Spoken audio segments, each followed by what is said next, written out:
Season's greetings, friends, and welcome to our end of the year celebration. A little late or a little early, depending on, I guess, how you see fit. Because today, my name is Jaren Wade, and I'm still joined by two of my very best friends in the whole wide world. First being Matt Alba. Yo. And Rakush. What's the limit before you can say you don't say season's greetings anymore? You know, that's a good question, Rakush. Also, I should have saved that for a few weeks ago before we went on our little holiday hiatus, but it just occurred to me that I could throw it right here because, friends, we're doing our year-end celebration at the beginning of 2025, our Things of the Year 2024, where we celebrate some of the things that, you know, we might have talked about in the last 12 months, some of the things we didn't talk about, but we still equally enjoyed. And again, now that December and 2024 is behind us, everyone else put out their lists. It's time for us to wrap up a bow and be the ones to share what we liked last year. But before we start, I have a question for you guys. How early do you want to see an end of the year list? Like, is there a tipping point where, you know, December comes around and you see all these different outlets, all of these different, you know, platforms or apps or, you know, just everything sharing your end of the year review? Do you have a certain cutoff where something's too early as opposed to just right and, of course, too late? I think like there's a sweet spot between like the second week of December and the second week of January. Anytime in between that, you give me a year-end list, I think it makes a lot of sense. Anything before or after is the same as seeing like Christmas decorations up before Thanksgiving or like, you know, Halloween, like costume stuff in stores in August. It's out of season. How about you, Matt? Yeah. Like, I think that if you have an end of the year list, I think you can have your end of the year list written in November if you want it, but I think you can't put it out for people to see until December 10th at the earliest. That is the earliest date. If I see an end of the year list with, you know, a single digit day in December, I think you're way too early. That's fair. No, that's super fair. And we might be a little late to the party, but we still have a lot of celebrating to do because 2024, kind of a doozy. But there were a lot of things we liked that spanned a lot of different genres. And similar to what Matt and I did last year, and now that we're folding Rakush into this as well, is we'll just go through different categories. I know the Mistake Zone is primarily gaming and anime adjacent, so of course we'll have those specific, you know, categories and topics covered, but also different genres, different mediums that while we might have lightly touched upon in the Mistake Zone over the past 12 months, nothing really in depth. But again, we are the Mistake Zone started as a anime adjacent podcast, you know, and you know that also covered manga and different webtoons as well. So I think we should start off in that direction. Matt, what's the first thing of the year list that you want to bring to the table? I mean, I think, you know, sticking to the anime roots here, I think the first list that I'll be bringing is my top 5 2024 debuted anime. And honestly, I think like this list doesn't really have anything like too crazy on it now that I'm you know, looking at this again. But I feel like these are all very solid picks.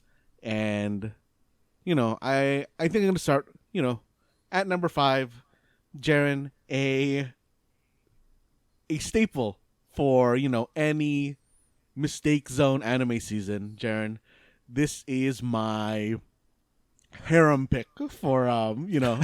Of course. You were spending some time there trying to figure out a different word to use, weren't you? No, I was just trying to build up to it, Rakush. I'm trying to build up to it because, you know, harem is a very important genre here on the Mistake Zone. You know, We have, We Never Learn and QQ being, I feel like, two of the maybe three biggest, I don't know, anime that we constantly talked Matt, about back then. I know we threw the idea around the Mistake Zone Hall of Fame, and maybe that's a vault episode we need to do one day. But when we finally get to that episode, I know when we get to the inaugural first anime inductee of the Mistake Zone Hall of Fame, there are three titles in my head that we'll probably fight over, and I think you know which three they are as well. Jaren, I don't, because there's only one title in my head there, and it has to be Jaren. Jared, if you're gonna tell me that the first anime we're gonna bring into the Mistake Zone Hall of Fame is not Kakegurui, you're insane. You got me, Matt. You got me, Matt. For points of discussion, I was gonna throw QQ and We Never Learn there, but in our hearts of hearts, we know. Sorry to spoil all our friends out there, but of course, this is a celebration of your top 5 best anime debuts of 2024, Matt. You opened the harem floodgate, so what is number 5? So for me, it is Makine, Too Many Losing Heroines. Yeah. Which is basically just a play on harems in general. I feel like, I don't know, this is like the quintessential, like, level 2 harem anime.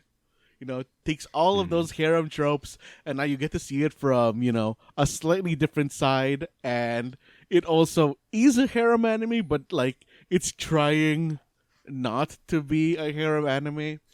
I don't know. I really, really enjoyed, like, seeing that this made it to an anime. I think my favorite part of that series was the very beginning, like the first episode, first scene, where like he's sitting in his diner, he's just minding his own business, and he sees the first main girl, basically like essentially getting rejected by the guy she has a crush on. And then when he goes to the bathroom, the girl basically starts drinking from that dude's straw, and then she notices he's staring at her. As weird as that sounds when you say it out loud, it's actually done very comedically. So it's a very good, like, degeneracy that is, played where it doesn't feel degenerate, but you take a step back, you're like, ooh. extremely degenerate behavior. But yeah. Is there a season 2 of that coming out? Because I did watch the whole season, and it kind of felt like they finished it off. I'll be honest, I'm not totally sure, because for the manga that's, like, I guess, like, translated into English, it is basically that, like, season 1 story. I don't actually know if there's any more just untranslated version of this, or if they are done with Makine. Also, great opening. Good music, generally. You know what? I don't think I've watched the opening for this anime. Of course you did. As a, what do you call it, skipper. I feel like I might have skipped the the opening. You don't take in the whole experience. You just go from, like, plot point to plot point. But great music. But Jaren, I feel like you might enjoy this, because it really gave me Oresuki vibes. Wait, are we assuming Jaren's not watched this? I think Jaren doesn't watch anime if he's not required to watch anime. Are you serious? Rakush, I thought you would have watched this for sure. I told you. The only anime I watched in 2024 was Don Da Don, as per our obligated Mistake Zone Don Da Don corner. Contractually, you've only watched one. Got it. Next week, I'll give you my thoughts on episode 12, because I finally got around to that. I was about to ask you if you did watch it. But until then, Matt, thank you for bringing this to the table, because this does something. Once you mention Oresuki, I think I'm obligated to watch this now. But going on to my number 4, I feel like this is a very expected pick for 2024 debuting anime. Because for me, my number 4, and to be honest, my 3 and 2 are all kind of like jumbled in terms of like where the ordering for these. But number 4 for me is Frieren Beyond Journey's End. I think this is a very, just a very solidly done anime. It is, very much a fan favorite. I would not be surprised if a lot of people had this as their, like, number 1 new anime. Because, like, it is just a good storytelling, or like a good kind of like viewpoint from the eyes of a long-lived creature, which I feel like is never really taken or like told in anime format. So I thought this was a very like kind of unique take to bring to an actual anime. What would you describe like the high level plot is for someone that's like doesn't watch anime and you would want to recommend this to them? So this is basically a story that follows a elf who had previously gone on a huge adventure, basically saved the world, and now it's almost just like her revisiting all these places she visited in her like quote unquote youth, when an elf being typically a long-lived creature, you're kind of just seeing the effects of time. It's almost like watching a time skip episode every arc, which is I think like an interesting way to put it. So like the main character Friren doesn't age, but everybody around her ages, and so it's kind of like a journey about that. It's like I think it's like a very like interesting, weirdly like Beyond Journey's End being the post story, being a story itself. It's almost like just like a whole epilogue of a series that you never watched, but is somehow still able to grab your interest. When I think about my 2024 Wall of Shame, I know this is definitely on that list. Or if I were to make a list of 2024 anime to check out in 2025, it would probably be your list, Matt. But I think with Frieren, sorry, is it Frieren? Frieren, yeah. Frieren, okay. It's German. Like I don't. I'm swinging at it here too. On paper, this is something I want to watch just because.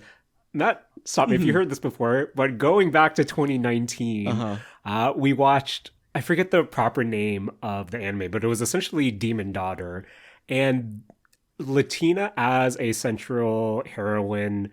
Being a child, it's that idea of she will outgrow everyone that she loves around her currently, and that was always a story that I wanted to see in that universe. But this is definitely something I do kick myself for not really catching this week. But if it's your number 4, I'm guessing it does hold up throughout the whole season. Yeah, I do think that this is a very like well thought out kind of like storytelling of the story, or execution of the story. I mean, I guess like going on to my number 3 and number 2 are on here for the same reason of I think these are both executed very well, and I'm excited with regards to what these are bringing to anime in general.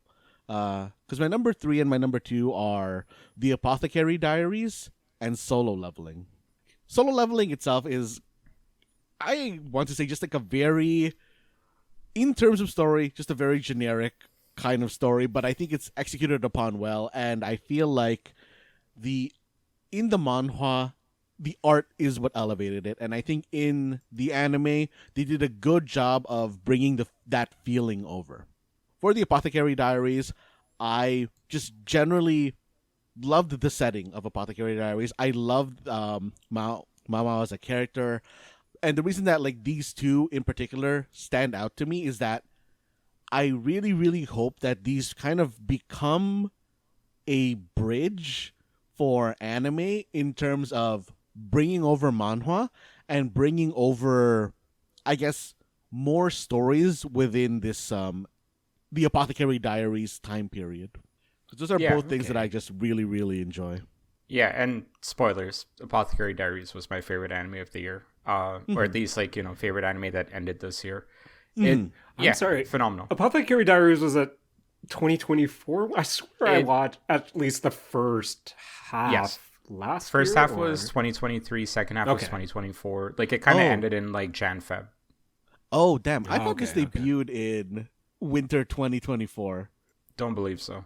Oh, okay. Well, no, because I remember we talked about this a few times in 2023, and I'm pretty sure our 2023 recap has Mao Mao as like, it probably does. Art. Yes, I think it does. Hey, damn! Still a great show. Cranked myself. Still a great series, still a great show, and the characters are just really well written. It's really endearing. And there is like a sense of just sort of like an overarching mystery that kind of like slowly unravels itself, and like, it's a really fascinating story that's told about not just that period, but about the characters as well. And there's something unique to it. It is kind of like a romance anime, but Mm-hmm. like Mao Mao is absolutely like oblivious to romance, right? And like there is Yeah. kind of like a really charming thing about how just like hyper focused she is on medicine and like, the herbs and roots and stuff like that. Like Mm-hmm. it's handled really well. The serious moments are handled with care. The funny moments are handled beautifully, and just like the art style and everything is phenomenal in that series as well. So yeah, it's a Mm-hmm. good addition to your list. Mm-hmm. Mm-hmm. And taking the number one spot for my top anime of 2024 is one I honestly didn't expect to be here.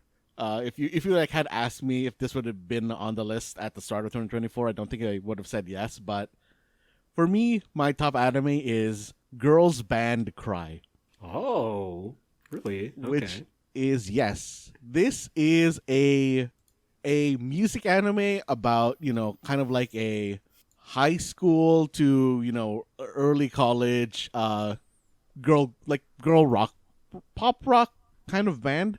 And I don't know, this is the execution of this anime is really what made me love it so much, because this is the anime that I want to show people when I want them to see a 3D style, or like a 3D animated anime. I think that like in terms of pure execution on a 3D anime like part, this is for me the peak of what I've seen, especially in terms of character facial expression. I absolutely love the like just the expressiveness of the characters in the anime for this series. And it kind of just being your kind of like, I don't want to say standard, but like it's your what's the name of that? It's like it reminds me of like, it makes you think that this is my bang dream. I was gonna say. I was gonna Uh-huh. say. Like if I had to like watch it like an equivalent anime, I feel like I would say this is my bang dream equivalent. Man, it's really exciting just to see. I don't want to say a renaissance of the girl band genre, but Mm-hmm. over the past couple of years, it's definitely something that has become more, has been more in the forefront in terms of kind of anime circles. In between, as you alluded to, Matt, we have Bang Dream essentially spinning off into the new generation with My Go Mm-hmm. and the new, I believe it's Av Majika season also coming out. And then, of course, we're on the heels of Bochi the Rock. Mm-hmm. And yeah, Girls Band Cry is definitely something that has been on my radar. And for you to kind of gush over it is making me really excited to also check it out. Mm-hmm. Mm-hmm. But Matt, Mm-hmm. it's you said it. It's a band anime. Gotta ask one question before you uh finish off the list. But how's the music in Girl Band Cry? Because that's also something that, and the band dynamics at play. I mean, I really like the band dynamics. I like the music. Like I'll be honest. Like as a person, music has never really been particularly super important for me. But I do like the kind of like vibe that the music is like giving. And I don't know. I feel like if you like the girls band genre, you're gonna end up liking the kind of like music that they're gonna put out in this. Okay, fair enough, Matt. Mm-hmm. And so that was your top five. Do you have any honorable mentions before we put a bow on Matt's top five anime of 2024? I mean, I feel like the honorable mention things that I would put here are probably going to be things that it'll end up on Rakush's list of anime. So I'll leave those for Rakush to throw out there. Okay. Rakush, I know you kind of spoiled it for us during Matt's list, but uh, would you be so kind to celebrate some of your favorite 2024 anime as well? Yeah, I mean, I found it was an interesting year where like I think I was digging a little bit deeper to find the stuff that I liked. But when I did find it, yeah, like there was a lot of series that I did enjoy quite a bit. Some that I enjoyed for a bit of the season, and then they just kind of like, faltered near the end, or like, they rushed into an ending or something like that. But yeah, a few did stand out. Apothecary Diaries was one of them. Dungeon Meshi was another one that I actually waited until the season was done, and if I remember correctly, the season finished in like June or July of this year. And yeah, like, just kind of like sat down to watch that and thoroughly enjoyed it. The again, like, charming characters is a good formula for me to just like spend all my time watching something.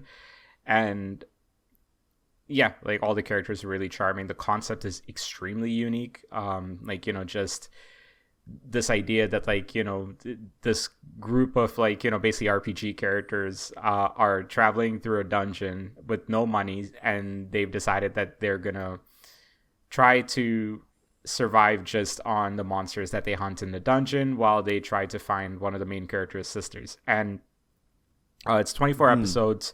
The story kind of goes crazy places.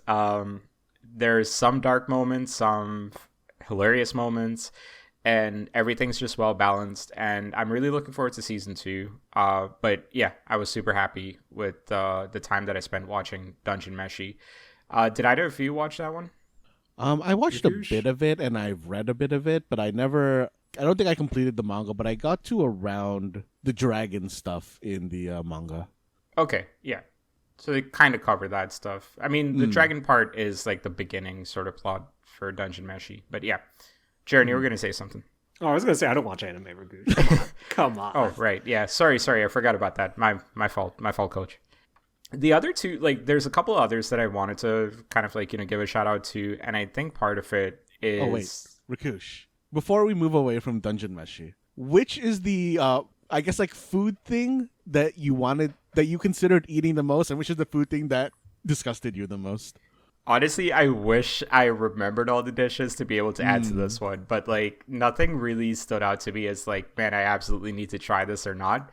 But tell you what, maybe we'll revisit this on the next episode after I look up all the dishes, and maybe we can tier them or something. I don't know. Maybe that's a side episode that we do. Okay. But there was some where I'm like, wow, that's fucking crazy, and there was some where I'm like, hey, listen, I could see it. But yeah, I think, like, just it's a core group of characters, like, 4 main characters. All of them kind of have like your like unique RPG archetypes, right? So you have like your knight, you have a dwarf, you have the rogue, like a thief, and you have the mage. And then they also meet like, other traveling crews and everything as well. So yeah, it is cool. Highly recommend checking it out. If you're not a fan of Incomplete series, then yeah, maybe wait for season 2. Let's see where that goes. But it seems like it might be like a 2-season series, because I don't know how much. To be honest, I'm not even sure how much they're going to fit into season 2, because I haven't read the manga, so I don't know what the true end game is. But it feels like they're kind of heading towards the end game already. So yeah. And yeah, now like, actually moving on to like, the remaining part of the anime list. So I wanted to give a shout out to Urusei Yatsura and the Ranma remakes. So Urusei Yatsura season 2 was this year. Season 1 was the previous year. I think it was either late 22 or 2023. But I actually never watched those shows, like, the original shows. I only knew about them through like, early internet memes, and like, just like when you go on, we used to go on Newgrounds back in the day. There would be flash games for like, these games, or like for Ranma and stuff like that, or Love Hina. That's how I used to know a lot of these like classic series, right? I'm absolutely aging myself here. But it's been kind of cool to watch like a modern take on a lot of like, the story points and like, the characters and stuff like that. And I think they did a great job of bringing it into 2020s. And I think, yeah, I highly recommend watching Urusei Yatsura. I don't think they're making a 3rd season. I think it's done with 2 seasons. So it doesn't cover everything, but it covers, I think, like a very nicely curated sort of like collection of stories from that universe. And for Ranma, I'm still finishing up the season. It's still ongoing, but I've actually enjoyed it quite a bit. I did have my doubts at first about Mappa working on that series, because I've never thought of Mappa as, working on like comedic shows or things like that, but it's been all right so far. And yeah, like, it's really cool. So absolutely enjoy that. And the last one that I have on this list here, honestly kind of ties a little bit into the Japan trip. And I think like the reason I remember this series and the reason I like this series has a lot to do with just my experience in Japan. Like, you know, for the first time in my life, checking like a big bucket list item off was, yeah, like, you know, just being in this culture and like, you know, going on going through train stations and seeing like massive advertisements for like different animes, and Oblivion Battery was one of them. And Oblivion Battery was a baseball anime that was on Prime, and the entire concept is that this battery duo, which is basically a pitcher and a catcher, they come to this high school that doesn't really have a baseball program, and the reason is that the catcher has amnesia and doesn't actually remember how to play baseball anymore and doesn't want to play baseball, except the pitcher is like, yeah, fully like, you know, determined to get his memories back and things like that. And in past schools, like in middle schools and juniors, like they were called the Oblivion Battery because they would absolutely demoralize their opponents to never wanted to play baseball again. And some of those people that never wanted to play baseball again end up at the schools. So they're kind of like building up their own team and things like that. And it's a short series, like 12 episodes, and the first season seemed to be more setting up future seasons. So I'm curious, like, you know, how that's going to go and how much they're going to cover. But I enjoyed it. I liked the concept. I liked some of the humor from it. But a lot of it, honestly, has to do with the fact that, you know, I like the show because I saw the big advertisements for it in Japan, right? Like, as simplified as I can get with that. But that's really what that was. So, yeah, that's partially my anime list for this year. Another shout out also to the ongoing Bleach series, the 1,000-Year Blood War, because man, every new season that comes out, every new core that comes out, they just absolutely don't miss with the music. The animation is hilarious, and I feel like enough time has passed since the manga ended that all those stupid plot points are now just pure entertainment for me. So yeah, man. That's the list. Good list, Rakush. Good list. And while we're still on this tiny anime corner, real quick, even though I don't watch anime, official non-anime watcher Jaren, do gotta shout out some of the anime that I did watch this year. Mainly, well, I think Windbreakers kind of falls off towards the end of the season. Have to shout out episode 1 specifically because I watched that, I believe, 2 or 3 times on the flight back from Spain this year. So really left a good impression on me as well. Another series that was heavily advertised in Japan. It's pretty good. I know we didn't really talk about this at all, I believe, Matt, this year, but did want to shout out the many sides of voice actor radio or Seiyu radio, mainly because of the 2 lead actresses for our 2 central characters, being Moe Toyota and Miku Ito. I love those 2 in terms of their chemistry. No matter what they do, anytime they do any actual Seiyu radio, or whether they're doing their music project Pixis or even promoting Bang Dream, I think their chemistry is always a treat to see, and for them to be voicing these 2 lead characters, and for you to actually see that chemistry come to fruition it was just fun to watch throughout the season as well. Not so much in terms of the content, the anime itself, but again, I just love the chemistry for those 2. And yeah, and also gotta shout out Haiku and the 3 seasons we watched this year. That's where all my anime watching went for 2024. But Matt, in addition to watching anime, you were also reading a few manga and manhwa this year as well, correct? Yes. You know, I prefer to take in my I guess like between anime and manga, I prefer to take in these stories through the manga medium.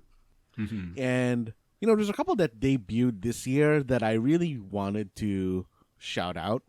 The first of these being Mist, Might, and Mayhem, which is a manhwa that I'm not sure if like a lot of other people would like this, because this is kind of it is one of those kind of like stories that takes place in around the same time as like the same setting as Apothecary Diaries, where it is kind of like a feudal China-ish kind of a place. And this is a supernatural one where, people do just have basically like powers and stuff. And I kind of wanted to specifically shout this one out because this is in an interesting place for me. Because Miss Might and Mayhem used to be this is like the manhwaization of a light novel series. But the author for this light novel series also has 2 other manhwa going right now. And all of these take place in the same world, but at different time periods. And all the main characters are like descendants or, kind of like ancestrally related to each other, which I think is a very interesting thing to see. The other series being Miss Might and Mayhem is in the middle. Nano Machine is when it takes place 800 years later, and then Absolute Sword Sense takes place 150 years before Mist Might Mayhem. And it's very interesting to see a world built in this kind of like context where I'm seeing stuff being set up in the like I guess like prequel series that are paid off in this series, and I see an epilogue of like, hey, what happened here in the sequel series, which for me I think is just a very interesting experience to be going through. But going on to my second one, which I think is going to be far more interesting for a lot more people. This is also a manhwa, and this is called The Eternally Regressing Night. This is only 39 chapters in, but this is basically a medieval version of Edge of Tomorrow, the Tom Cruise movie, where Really? he dies and then he goes back to the start of the day and gets to do his thing again. Which is also, funny enough, originally a manhwa. And I think a thing that I actually really like about the execution of this particular, I guess, like version of this story is that it doesn't all revolve. It revolves a lot around this main character dying and then learning to do something better, and then eventually after dying X amount of times being able to do it. But I really do like that in this story there are stretches where this dude just doesn't die and is learning at, I guess, for everybody else, what is perceived as a normal pace.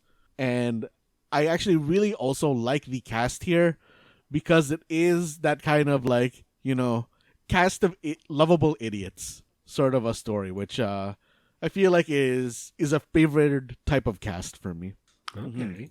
How's the art? The art's pretty good. Like, I think for both Miss Might Mayhem and Eternally Regressing Night, the art in manhwa tends to be like pretty solid. And like for both of these, I think these are like, pretty up there in terms of, I guess, like manhwa quality art. Okay. But for my next one, I think in this one, the art is a little more questionable because I think the art style here is a lot more stylized. So it is more so, do you like this style or not? And this one is Centuria. It is kind of a almost, I want to say like standard-ish style of shonen story where it is a case of there's this like the main character was a slave who has become freed, but in the process of being freed went through a whole bunch of hardship and he ended up with powers. It is like a powers based kind of shonen, and it is also a story about, hey, this kid being a slave his whole life is finding family along the way, and finding out, hey, not everybody is an asshole type story progression. And Okay. one thing I kind of like really like about the story is that I really, really like the antagonist crew because they are, attacking this guy for, I think, from their point of view a good reason, but you just still know that these guys are still being assholes about it. But I don't know, I really like it. It is I don't know, a fun story to be reading, and it's only 37 chapters in right now, so it's not long to or there's not a lot that you need to catch up on. And well, personally, I never read or watched it. A lot of the people in the kind of like comments when I'm reading this particular manga are saying that like it's really reminds them of Vinland Saga, which I know gets a lot of praise. So if that is something that's your jam, you might want to check out Centuria. Okay. Yeah, I think that's like all for the kind of new 2024 manga and manhwa for me. Okay. In terms of just your 2024 manga and manhwa reading in general, were there any other honorable mentions, ongoing series that you just want to also give a quick shout out to, Matt? I mentioned it before on the Mistake Zone, but I still think like Tsukimi Ogami and the Strange Everyday Life, the kind of like, it's kind of animal people integrating into the real world type story of like, it's almost like your standard otaku gal kind of story, but it's Classic. yes, it's otaku and animal person, which Okay. is always a good goof or good setup. Okay. Matt? Otaku gal, strong genre of 2024, and I feel like we'll continue into 2025. Definitely. And Matt, thank you for your, manga and manhwa check-in for 2024. Not necessarily check-in, but celebration for 2024. And Rakush, Yes, sir. again, you began to be on the Mistake Zone more regular towards the end of 2024. So we haven't really got to hear your manga picks for the year. So do you have some top manga of 2024 to share as well? Do I ever? Yes. For a split second there, I thought you were going to say, Rakush, you became a weeb in 2024. And I was going to say, bro, I didn't become one. I've been one for a long time at this point. I've just hidden it nicely. I think I've hidden it publicly. Publicly, yeah. Okay, yeah, publicly, I guess. Yeah, you I feel like, yeah, you are pretty like quote unquote normal cool. Wow. Okay, I appreciate that. I think I appreciate that. I don't know if that's an insult or not, but I'll take it as a compliment. Thank you. Yeah, I think it was an interesting year for new manga as well. I think a big part of it is just, I think this was the year where I kind of ventured out of just like your typical shonen mangas as well. Partially because of how JJK pissed me right off. I honestly could not continue with that series, so I was really glad that it ended before I got to the point where I just dropped it because of completionist sakes. But focusing on the good stuff, like, there was some wholesome stuff this year. There was some really interesting stuff this year. There's one I actually sent the spoiler alert, I did send a list of these guys a little bit earlier today. There's one I forgot to add to that one, and that's what I want to start with. It's called Akane Banashi, which is a manga. It's in Shonen Jump about a kid following in her father's footsteps to try to become a rakugo, which is a stage like performer, almost like a storyteller. It's more of like a traditional, like sort of like, I guess, Japanese form of entertainment, or not Japanese form, but traditional form of Japanese entertainment.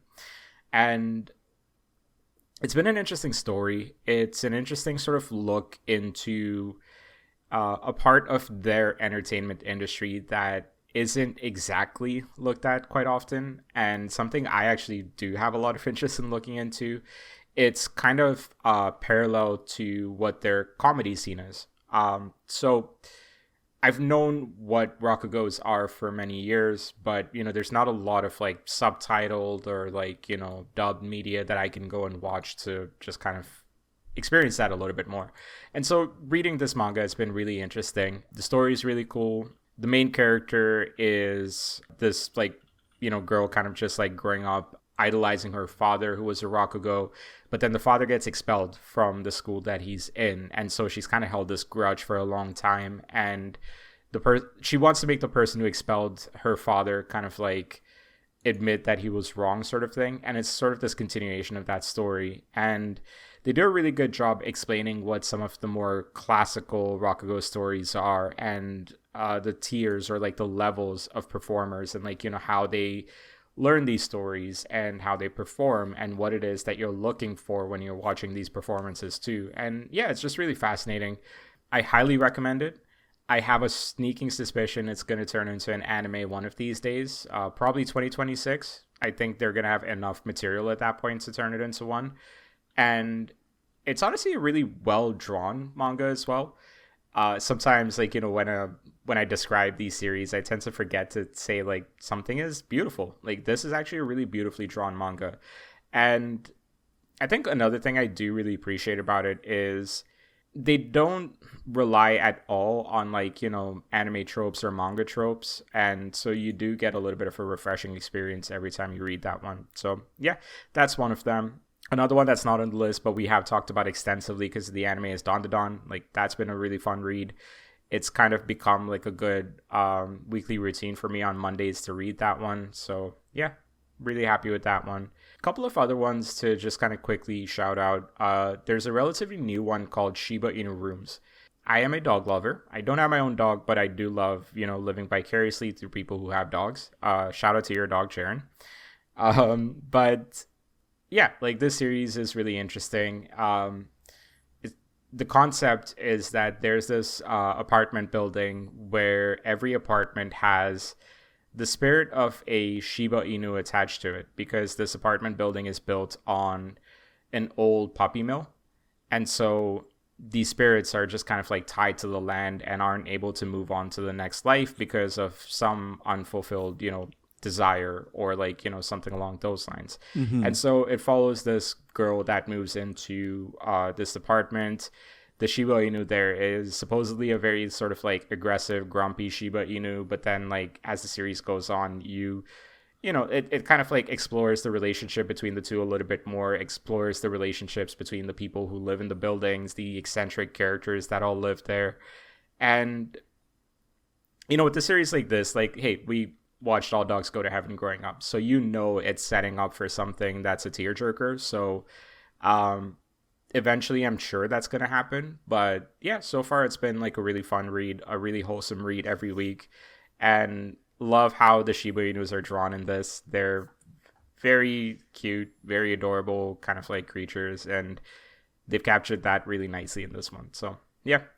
Two more I wanted to shout out. One in passing is called Blooming Love. It's kind of a bit of a standard romance manga, but I just kind of, again, wholesome character writing.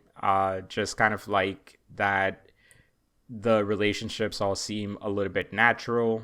And it kind of follows like after the confession. Like, it's not one of those like, will they, won't they? It's like they're dating.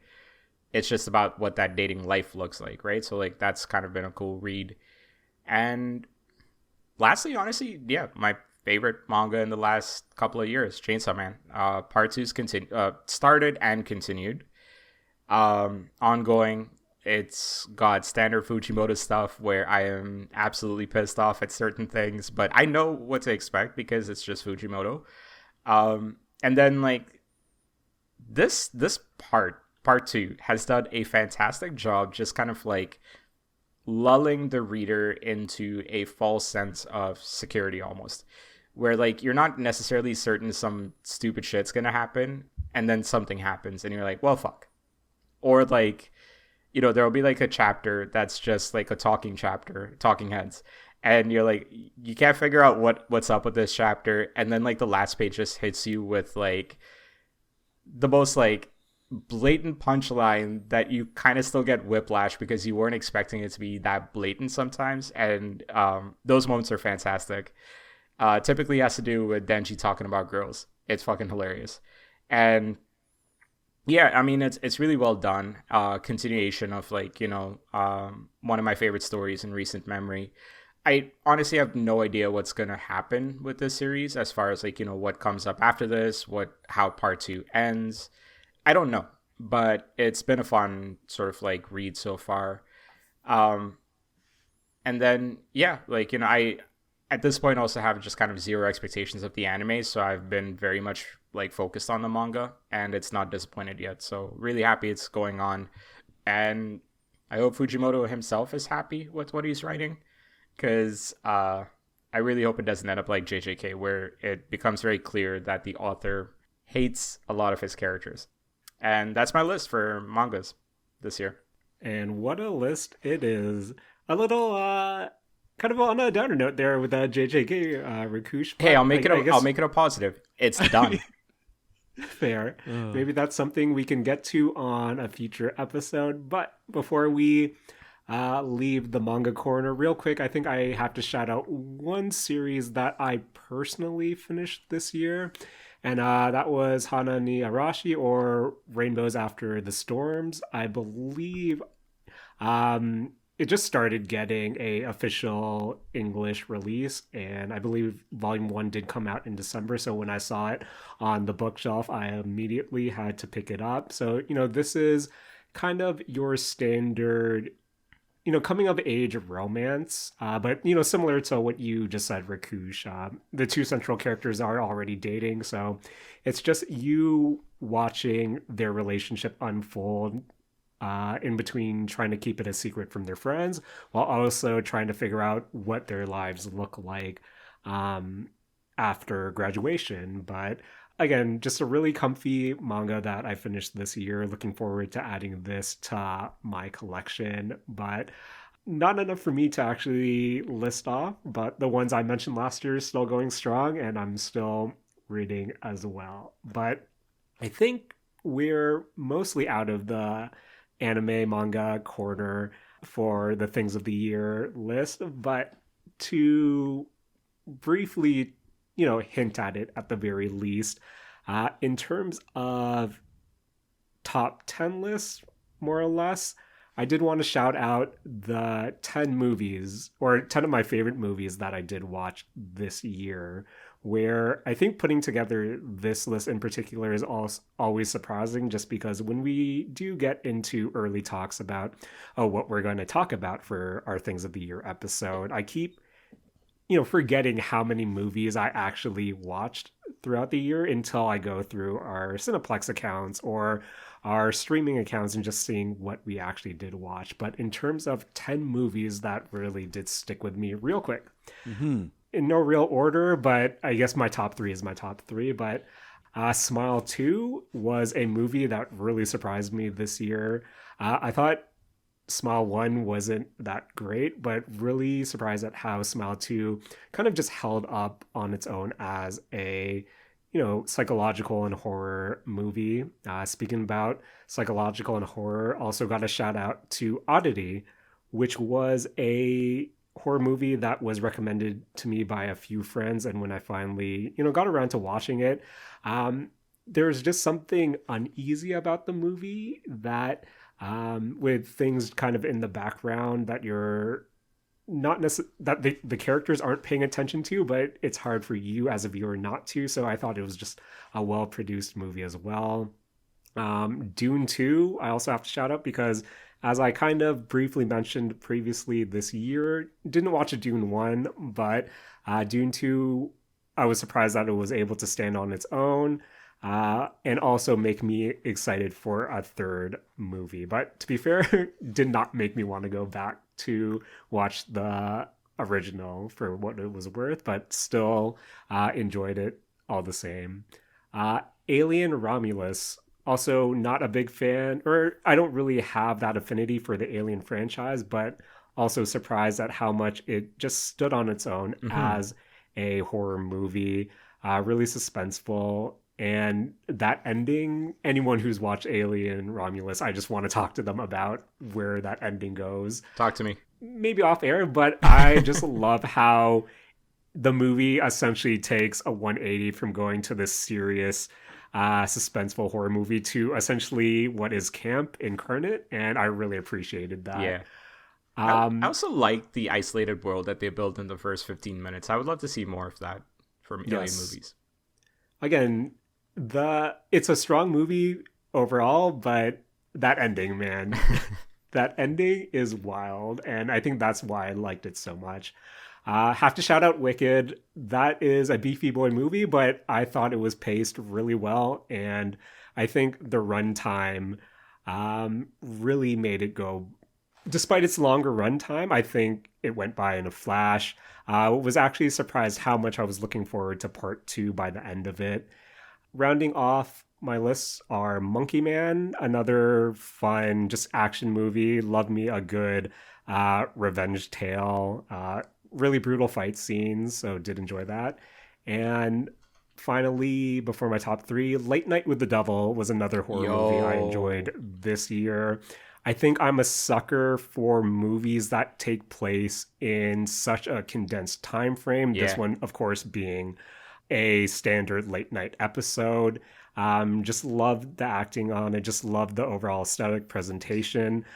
Ending, while it wasn't my favorite per se, it was the better of the two that explored that ending of the movies I watched this So, year. Jaren, I don't What's have up? that movie on my list, but I do want to Mhm. talk about that movie a little bit because I didn't realize it was actually a 2024 one. I thought it was late 2023.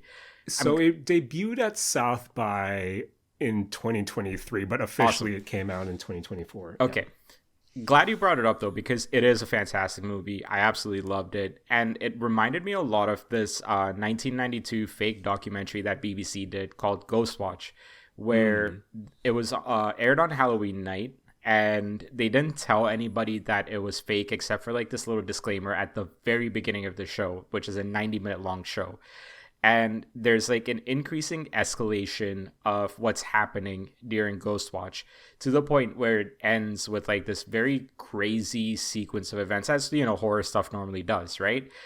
Nobody, except for the people that watched from the very beginning, people didn't actually know that this was kind of fake, or like some folks truly didn't realize it was fake, and so it caused this like mass pandemonium and stuff like that.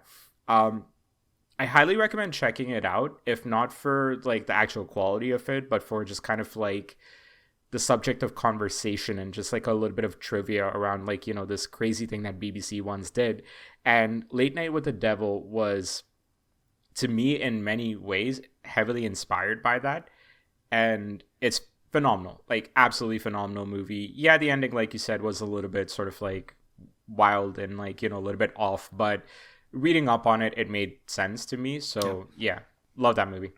Yeah, no, really enjoyed it. Really fun movie. But in terms of my top three of the year, number three, it's something we talked about, Rakush, a few weeks ago. But honestly, Look Back has been something I've Man, been thinking of on the weekly since I've watched that movie. It's just something about um, the friendship of those two girls and kind of the tragedy that kind of sparks from it, as well as trying to, how you handle grief, how you handle, potentially losing someone or even hurting someone and that guilt you feel and not knowing how to not only apologize for it, but move on yourself. But Look Back is definitely something.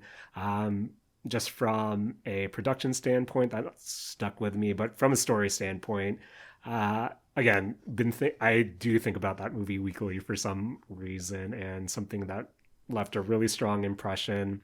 Uh, it's one of those movies where I believe it's on Prime right now, where I yes. would recommend it to people, but I've had opportunities where I could have rewatched it, but I can't bring myself to. It's a tough Uh, watch, right? Like yeah, it's not something you can just like put on in the background and watch it again. Like when you're feeling the things that you're feeling while watching that, it's tough to rewatch it over and over.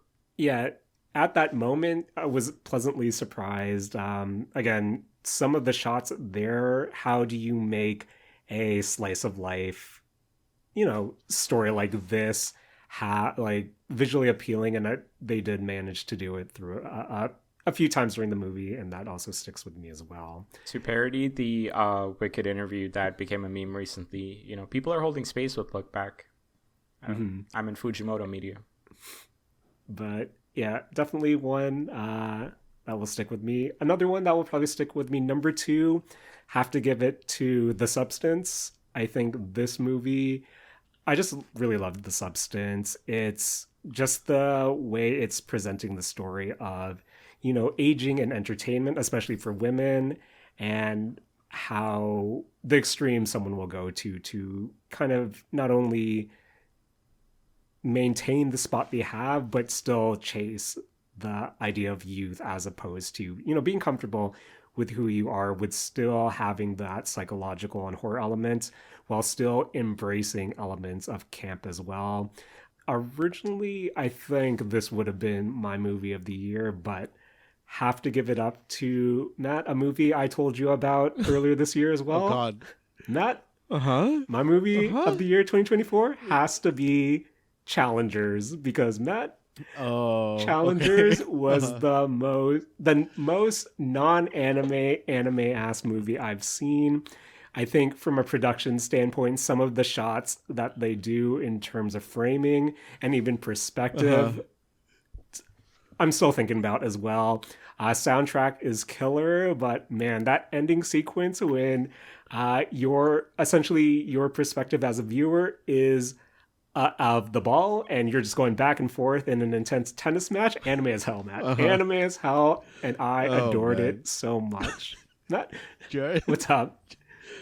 when you were kind of like leading up to what movie you were gonna say, I was trying to remember, any other movie that you've talked about on the Mistake Zone that you hadn't already said. And honestly, Jared, for some reason, I earnestly believed you were gonna say Blue Lock episode Nagi. Matt. I Uh, was thinking about Blue Lock, the movie episode Nagi, and going oh back to man. Blue Lock season two. As someone who isn't on the anime corner fully this year, I'm literally shocked at how better animation the movie was than season two Hmm. of that anime. That last episode for Blue Lock season 2 really kicked it up though. Oh, But the rest of season 2 was, basically what it was. okay. But one honorable mention, my not released in 2024 movie that I really enjoyed this year. I have to shout out Rice Boy Sleeps. It is a immigrant story again of a single mother who has immigrated to Canada trying to raise her child. And I know we've talked about it a few times when we do mention media that covers the subject, but a lot of elements that hit way too close to home. So if you have a chance to watch Rice Boy Sleeps, do recommend it. Um, it's a doozy. It is pretty somber. It is pretty sad, but I think if you're looking to see another perspective of that immigrant story, especially of coming to Canada as well, definitely one I do recommend. But Rakush, you hinted at it. I believe you also have a list of films you enjoyed this year. I do. Uh, Rakush, lay it on us. Okay, I'm gonna cheat a little bit, and I'm gonna make this a combined list of movies and TV shows because as we were Okay. talking, I realized I watched a lot more TV this year that I should probably talk about some of this stuff. I think. Also means I don't have to talk about Madame Web, but man, Oh man, one you of the don't more wanna. entertaining. Listen, Uh-huh. one of the more entertaining bad movies I've seen in a Oh very long man. time. So I still recommend it to people, but I don't think I can carry that much longer. It covers, your requirement for your CPR lessons in terms of health and safety, I think. God, that movie. I'm not gonna start on that movie. No, I'm not gonna start on that movie. Uh-huh. Um, Jaren, you mentioned Dune 2. I think that's one movie that I just like. I cannot deny how good of a movie it is, but there is something about that movie that kind of like holds it back from being my favorite movie of the year, sort of thing. And I just cannot pinpoint it. I cannot tell you what it was, but objectively, just phenomenal movie. Like really well done, great storytelling. They're kind of like adapting that story really nicely. All the discourse I've seen online seems to be that so far it is mostly loyal, and the things that they're not covering make total sense because they wouldn't adapt well to like the video format. So like, yeah, great movie there.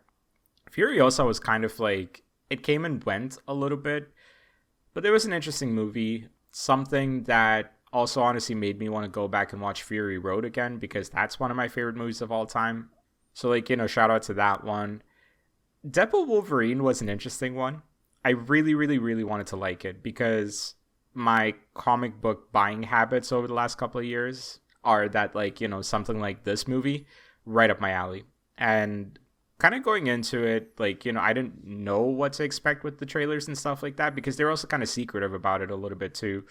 Fun movie, although like, it's a good sort of like example of just like the declining significance of Marvel movies in the grand scheme of things now, where like, they just kind of exist. they're building to the next thing. You think the next thing is it, and then that it is also building to something else again. There's a bunch of like memeable moments in it. Like this one has Gambit going, "Ooh, I'm about to make a name for myself here." Like, that was great. But then, yeah, like no significance to it, right? Like you just kind of watch it, it exists, and you move on from it, sort of thing. Um, it's cool to see, like, Wesley Snipes get his flowers. Like that was cool. It's cool to see, like, Fox kind of get like a decent send off. They use that song that's used at all the graduations for the end credits. I can't remember what it's called. Time of Our Lives. I think so. Yeah, like it was all right. Like, I didn't hate it much, but I also don't know if I loved it, but I did want to bring it up because to me it is one of those movies that really signals that, like, guys, to me, I think superhero movies are kind of dated now. Like, I think it's done. Yeah, I think that was our kind of discourse we had around it with it, Matt, when we were talking about Deadpool and Wolverine, where it's a movie I personally did enjoy this year, but there's something about it that kind of signifies like a shift in my viewing habits and how I see not only not only the MCU, but superhero movies as a whole, where I think I'm not excited for whatever Marvel has coming on down the pipeline, but with Deadpool and Wolverine, it was something I definitely enjoyed for what it was, but it also felt like me closing or ending the chapter or closing the chapter of me really digging superhero movies, if that makes sense. Yeah. There's one movie I wanted to give a massive shout out to, actually. One of my favorite new releases in recent memory. It's like a Chinese action movie. It's called Twilight of the Warriors Walden. It is on Amazon Prime now. I actually added it to what I normally do on New Year's Eve. It's like I'll watch like 5 action movies. It was part of that rotation as well. Really interesting story. It follows someone that is sort of like a refugee in Hong Kong from mainland China, and it's set in 1980s Hong Kong. So he ends up finding himself in the Kowloon walled city, and there's just like this whole story about like gangsters that kind of run like their own territory and things like that. And there's like a lot of like typical Hong Kong action melodrama from the 90s in it. It felt like a very throwback movie because of that, like very reminiscent of like some of the John Woo tropes that I personally just absolutely love in action movies. And the fights themselves are like really well done too. For a modern movie, the choreography is phenomenal. Highly recommended for anyone that is remotely into action movies. Also, one of the more touching end credits that I've seen from anything in recent memory is with this movie, because they kind of like, because the Kowloon walled city was torn down in the early 90s. It doesn't exist anymore. There are still residents of the Kowloon walled city who are, now old, or like, in their 30s like us, but, or sorry, 30s or 40s. But yeah, like there's still people alive who lived in that space. And there was just something like really touching about how the end credits just kind of showed a life lived in the Kowloon walled city. And that really didn't have much to do with the actual like story or the fighting or anything like that. But yeah, it was just really well done. And it goes like wild places too. There is a hint of the supernatural involved in the kung fu and the martial arts. That was fucking cool. So yeah, highly recommend that one. And then yeah, 2 other things that 2 movies that aren't on this list before I move to the TV shows I wanted to give a shout out to. I wanted to give a shout out to Twisters, but specifically watching Twisters in 4DX. The movie itself, it's all right. It's like your schlocky Americana, like, Ford F-150 commercial. Like, that's what it is, right?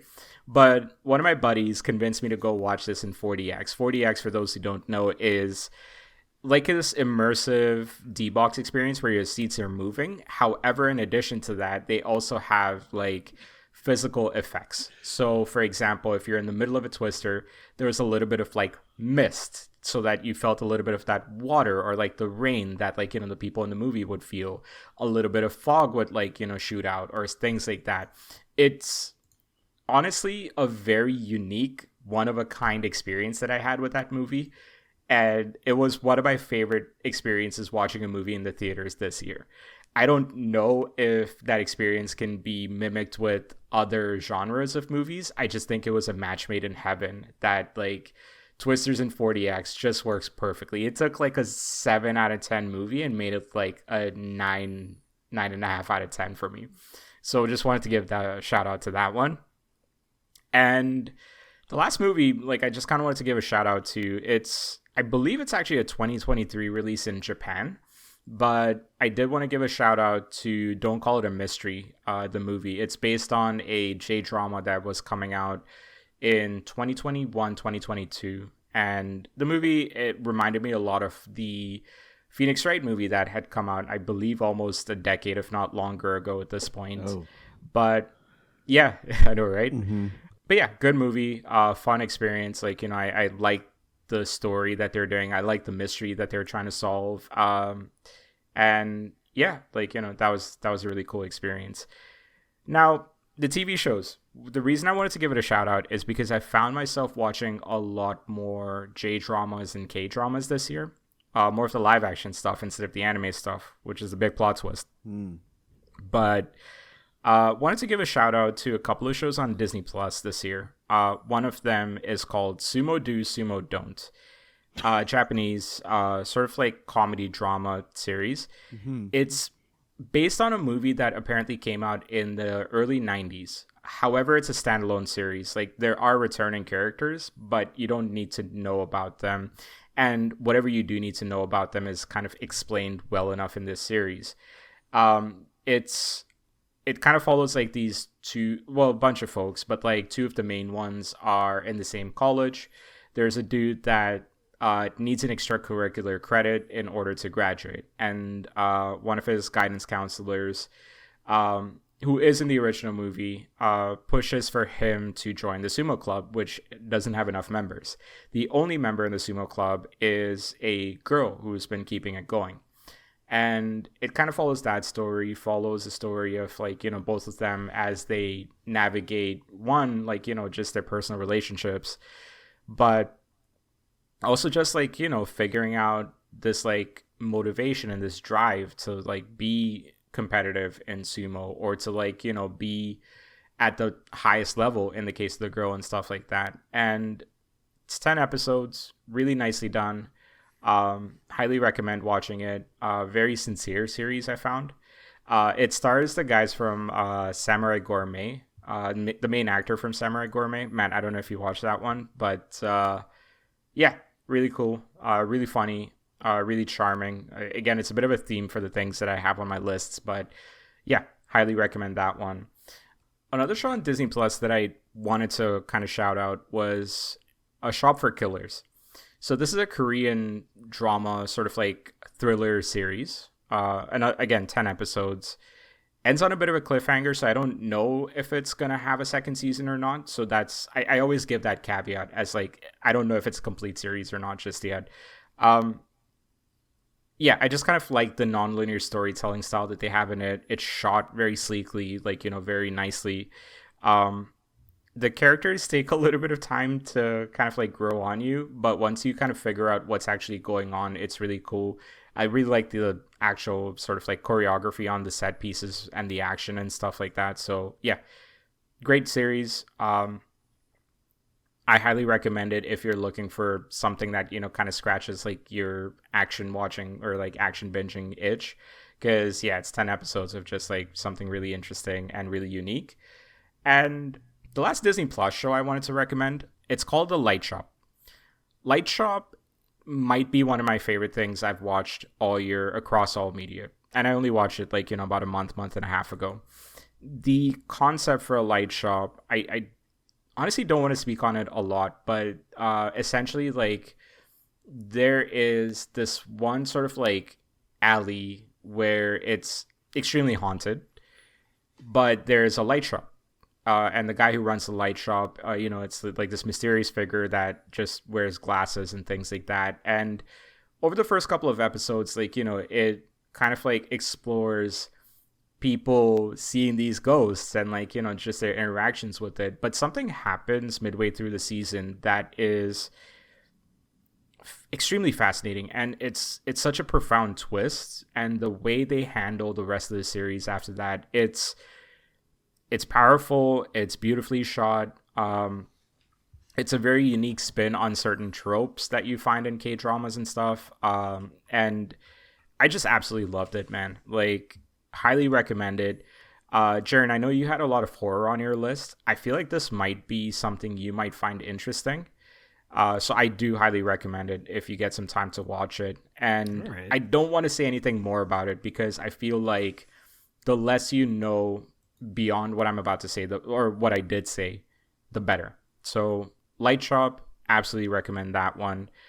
And the last series I wanted to recommend was it's on Amazon Prime. It's called Apartment 404, and it actually stars some of the comedians stars one of the singers from Blackpink. I forget her name, and it stars a comedian. I believe it's Yoo Jae Suk from Running Man, and the concept is it's a variety game show, very similar to like what you find with the Running Man, or there's another one on Disney Plus called The Zone.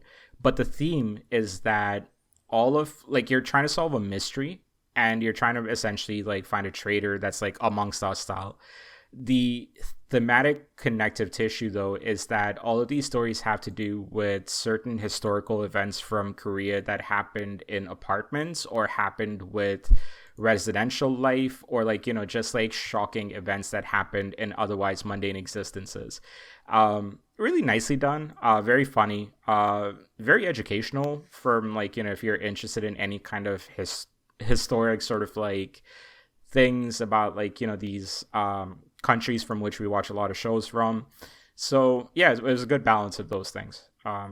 It's called Apartment 404 on Amazon Prime, and yeah, I said a lot about those, but yeah, it's an extensive list, a lot of cool stuff, but a really, honestly, a fun year of exploring like, shows and movies from like new regions and new genres and stuff. So really happy with that list this year.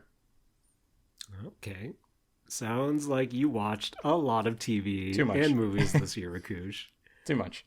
Moving on from movies, TV, anime, and manga, I feel like I need to dedicate a quick corner of this episode to some of the music I really did like this year as well. Harking back to The Mistake Zone, Saturday Morning, starting off at CFRE. But I know this usually stems from Spotify Wrapped, Spotify's year-end recap of everything you've listened to for the year. And I think this was the year that kind of broke it for me when I realized the cutoff date.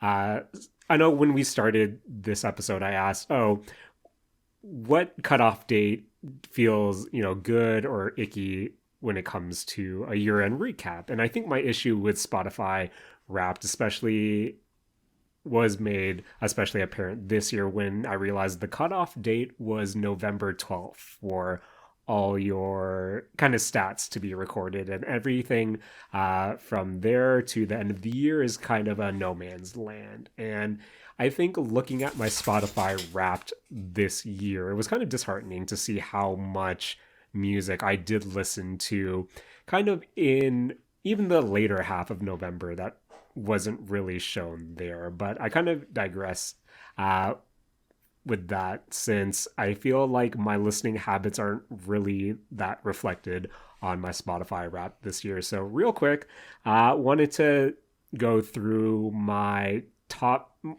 my favorite 2024 songs, as well as my favorite 2025 albums. I think I'll start with my albums just because it's a bit more on the safe side, but in terms of what I was vibing with, what I listened to most, these ones, I feel like we're on full rotation. Albums that I can listen to from front to back, barely, if any, skips. But coming in number 5, have to shout out Dochi's Alligator Bites Never Heal. Really fun album. She raps her ass off throughout it. Just something I really enjoyed when it was released, I believe around the summertime. But have to shout out Tyler, the Creator's Chromacopia, another kind of album that came I think the last quarter or so, but definitely something that accompanied my dog on and I on many walks. Have to, of course, wouldn't be a Jaren music list without Kendrick Lamar's GNX. Something I was heavily Man, disappointed wasn't reflected on my Spotify Wrapped. For a year that Kendrick had, I think this was just a perfect cherry on top for all the music he's released this year. Dodger Um, Blue, Hard Part 6, so many good tracks on that album. Definitely one I feel like has no skips, and definitely something that I did listen to front to back on many car trips, on many bus rides. But um, number two, have to shout out Fontaine's DC Romance. Just a good alternative album, one that my partner recommended to me, and when we did listen to it in the car for the first time, definitely something that stuck with me. Also accompanied us on many dog walks as well. And probably my most listened to album of the year shouldn't come to any surprise, but it was a Brat Summer Boys because Charlie XCX is Brat. Charlie XCX has always been a artist that I do admire, but it's her career trajectory is something that's always been, puzzling to me and a lot of fans. Where after the success of Boom Clap many, many moons ago, I was always surprised at how she wasn't breaking into the mainstream. And while some of her releases, since then may not be what you would traditionally find in top 40, at least the top 40 that I'm accustomed to, just to see her essentially get her flowers with Brat. Just something that was really great to see this year. And of course, album bangs so much, a lot of hits there. Just a lot of fun, good album that really represented what I listened to in the summer. But Rakush, I know you perked up when you heard Kendrick's GNX, but do you have some albums this year that you want to shout out as well? Um, I mean, I don't have. It's interesting. Like a lot of my music listening this year was just older stuff, but Mm-hmm. post Japan, it was a lot more just kind of like finding Japanese music, but not like not weeby Japanese music, but like just more like it sounds even cornier than weeby music actually, but like it's like Yankee rock from like the 80s and like Mm-hmm. early 90s kind of thing. Finding like more like jazz music, finding yeah, like just cool music, and a lot of that was possible like once I came back from Japan because my Discover Weekly kind of switched over to like recommending me a lot of Japanese music, a lot of old stuff. So yeah, like just kind of discovering a lot of that has been a really cool experience. um I think like in general this year, I don't know if I necessarily found anything that I will be listening to for years and years. GNX, fantastic album. Chromacopia, I found it was a good album. Like no real complaints about it, but like nothing really stood out to me as like I can relate to this, but that's more of a personal thing and not an objective thing with Chromacopia. And yeah, like I think that's what my music listing was a lot this year. Um, I don't know how much we want to get into the whole Kendrick Drake stuff from earlier this year. I have very vocal opinions about it. I don't know if this is the right platform to even talk about it, but Probably not. yeah, that whole experience though, I guess I'll summarize it as like something I've never experienced before, something I've never witnessed before, and the scope at which that ass whooping happened was like kind of insane. So it was really fascinating to experience that earlier this year. And yeah, I'll leave it at that. All right. And real quick, gotta share my favorite songs of the year, which I feel like this is a better representation compared to kind of what was served to me for my Spotify Wrapped. But um, real quick, Jamie XX, All You Children, featuring the Avalanches, just a really, really fun song. The Avalanches sampling, you can definitely tell, is on the track. Definitely earn their featured status here as well. But Kei Tranada's Witchy featuring Childish Gambino, something that also accompanied us on many road trips this year. Another fun song, loved his production. While Timeless was an album I did enjoy from Kei Tranada this year, Witchy in particular, is the one song that really stuck with me. Have to shout out Addison Rae's Diet Pepsi. As a fan of the early Lana Del Rey albums, this is definitely reminiscent of that sound, of that, the topics she explored on those albums. So it was a real nice kind of throwback to a era of music of Lana Del Rey's that I really liked, while still Addison making it her own sound as well. Schoolboy Q's Back in Love featuring Devin Malik. That was definitely that instrumental is definitely something that has stuck with me since Blue Lips did drop this year as well. Just love his delivery on it. And Devin guest verse is also something that is pretty fun. That was also a nice surprise when the album dropped. Chase and Status's Backbone featuring Stormzy is another kind of drum and bass adjacent song that really stuck with me this year. As someone who always has a soft spot for drum and bass, still good to see Chase and Status releasing bangers after all these years. Matt, have to shout out our girl Amani Kanata and Knock It Out. Giga produced. Giga continues to be my favorite, Vocaloid adjacent, but Japanese producer. And for Kanata her vocals really fit the instrumental well. Just a really fun song overall. Also have to shout out Kochi no Kento's Hi Yora Konde. If you have TikTok and this is on your algo, this is definitely a song you have seen a lot of. The dance is really fun, and just seeing all the variations that he released this year, just overall fun song. Have to shout out Kendrick Lamar's Squabble Up. Once we heard the snippet when the Not Like Us video dropped, for it to kind of be in this space of, almost will this not come out, for it to be track number 2, I believe, on GNX. Just once the full thing dropped, slaps front to back, love the instrumental, love the samples. Dochi's Nissan Altima, probably my favorite song off of her mixtape, her EP this year. Again, she raps her ass off on it. Really fun song, really great delivery. And I think my song of the year, for 2 instances mostly, have to shout out Fred Again's Places to Be featuring Anderson .Paak and Chica.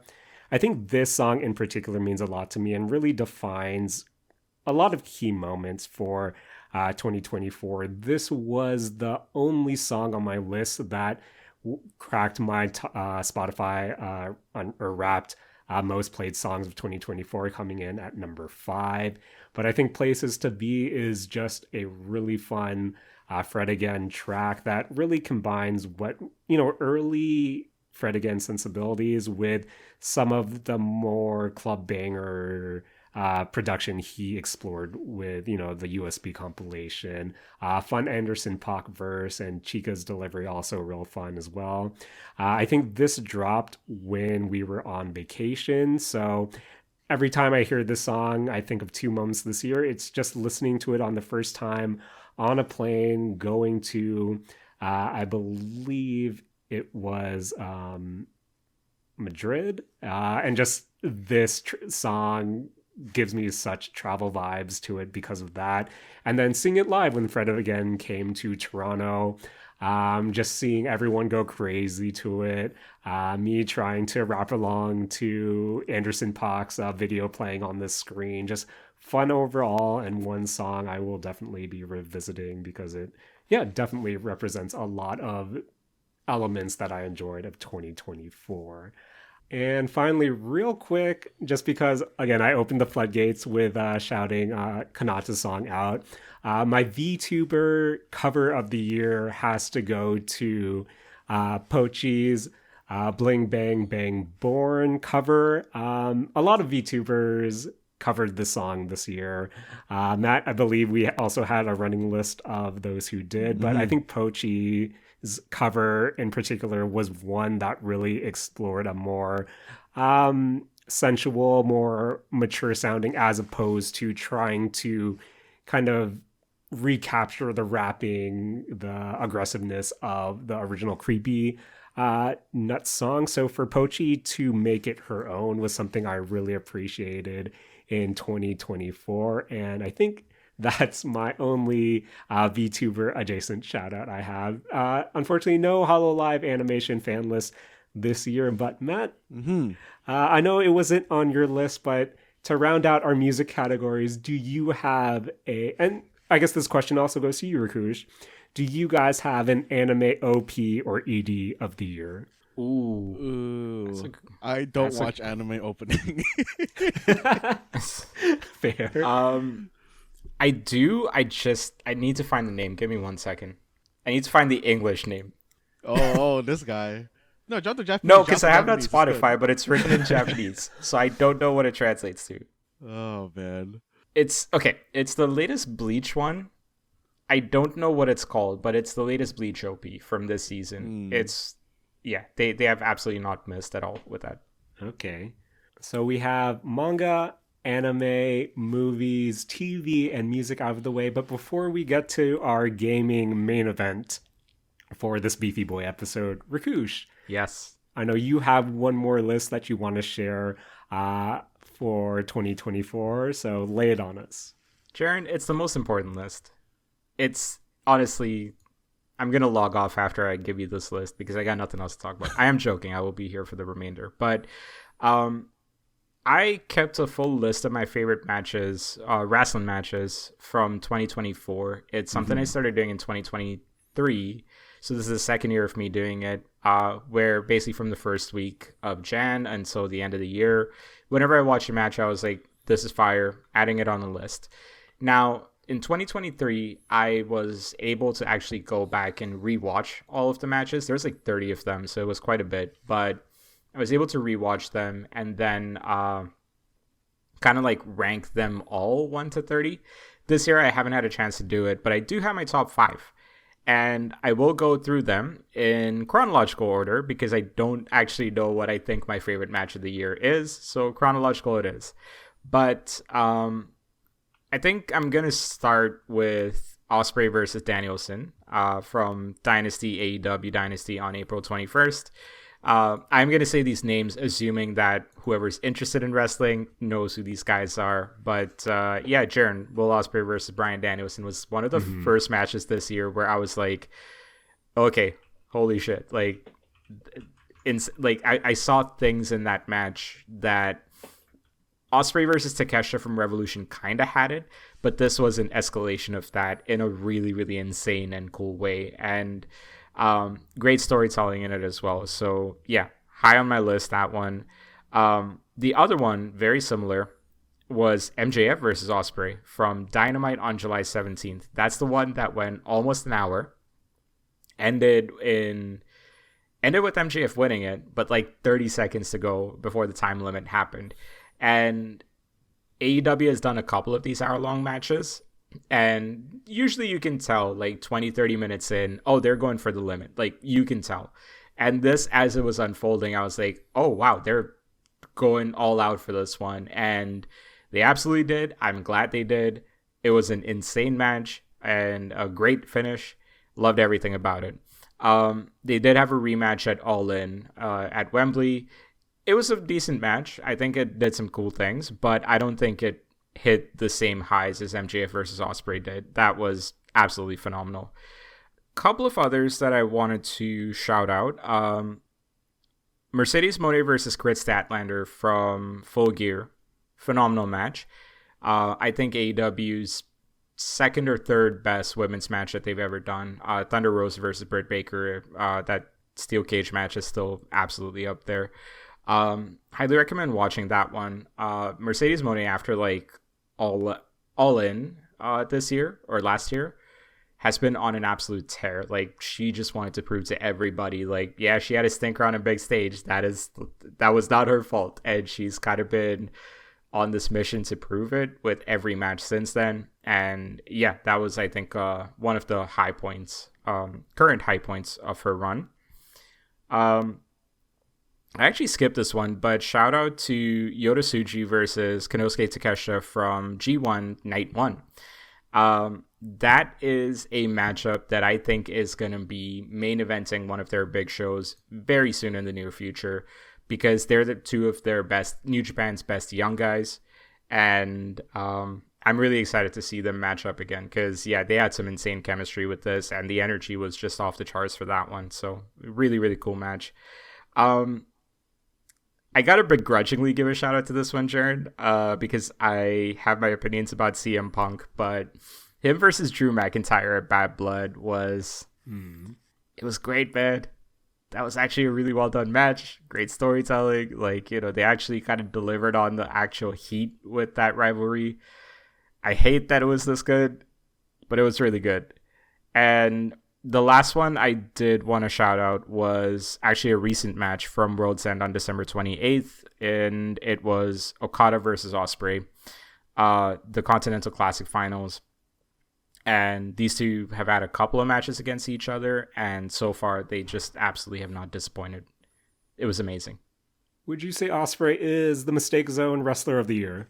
It sounds like it, doesn't it? I think the list that I have, it was heavy on Ospreay, so I would definitely say it was Ospreay's here. Okay. And with that, Rakush has successfully representing the wrestling corner of the Mistake Zone. I was going to make a Match of the Year goof, but to be honest, similar to watching anime, I only watch the promos, and I do not watch matches at all. So maybe for 2025, I'll have a better view on wrestling matches. But the Mistake Zone started off as a video game podcast. Oh yeah, with Saturday Morning Arcade. So gotta real quick, or not really real quick, one game that I mentioned a lot this year, and Matt, to no surprise, third year in a row, gotta shout out my favorite Fortnite skins of 2024, with 5 honorable mentions and my top 10, of course. So I'm going to link it in our chat right now so you guys can follow along. But oh my God, in terms of honorable mentions, gotta give it to... Jared, this is serious. It's a long ass list, dude. Oh, man. So for my 5 honorable mentions, gotta give it to Solid Snake. Really did like how he found his way into Fortnite. My only problem with Solid Snake and why he didn't crack my top 10. Epic nerfed his butt, and you hate to see that. Hate to see it. Can't have a flat butt Snake. After his cakes were well represented in Super Smash Bros., to see them not represented in Fortnite, missed the mark there. Gotta shout it out to Cyberpunk's V. Also good skin, really liked it. And I know people hate the inclusion of kicks or shoes into Fortnite, but the V skin with the Air Jordan 1 High OG Tokyo Biohack kicks, good combination. Also got a shout out to Trunks from Dragon Ball Z, one of the better anime skins to be released this year. Likewise, got a shout out Super Shredder from... Jared, before you move on to Super Shredder, there's a really funny thing that's happening with the links that you're sending with the list, where like it shows Solid Snake's photo, V's photo, and for Trunks, it's just a photo of the sky. Yep. Goof. There's no photo of it. Good goof. Good goof. I really like these visual goofs on an audio medium. It really hits. Gotta shout out Super Shredder boys. I'm a fan of obnoxious armor, and Super Shredder has some obnoxious armor. And finally, gotta shout out Clara, one of the original skins. She came slightly after the Spy heavily inspired season, but she was one of the better original Spy related. I really liked her ballerina kind of assassin aesthetic, so I had to shout out Clara. But when it comes to my top 10 skins of the year, number 10, gotta shout out Doom, specifically because in the Marvel season he came with a glider, and boys, His glider when he goes into the battlefield is just a giant Doom Gauntlet fist with him with his arms crossed standing on top of it. Good Pretty goof. good. Good goof. That's a really And good for goof. someone who missed the original Marvel season, don't have Doom in my locker, the original Doctor Doom in my locker, but I do have Doom in my locker, and that's always good to have. Number 9, have to give to the original skin Shogun X. I think this is one of the more recent skins to celebrate the new chapter, the new season, the Hunters season. And when he was revealed, everyone, really positive reception from the community. He is a boss character that you can fight on the map this season. And again, people might hate the shoes, but him wearing some red, black, and white Jordans, really good luck. Really good original skin. Number 8, have to give it to Black Cat, one of the better Marvel skins of the year. I think it's a really good take. Still the classic Black Cat character or design you would expect, but I think what Fortnite did with her was, still classic, but still really well adapted into the Fortnite style. Number 7, have to give it to Sally from A Nightmare Before Christmas, where this year we saw a lot of Disney skins, but I feel like Sally in particular was the best of the Disney bunch just because one to one, I think this was the best. Again, Disney skin that they release. You can instantly recognize her, really faithful to the source material, but doesn't look odd, doesn't stick out that much. Where with a lot of the other Disney ones that we saw this year, including The Incredibles, there was something just a bit off, but Sally was really impressed with how she turned out in Fortnite. Number 6, have to give this to Ascendant Midas, who is another Fortnite unique character.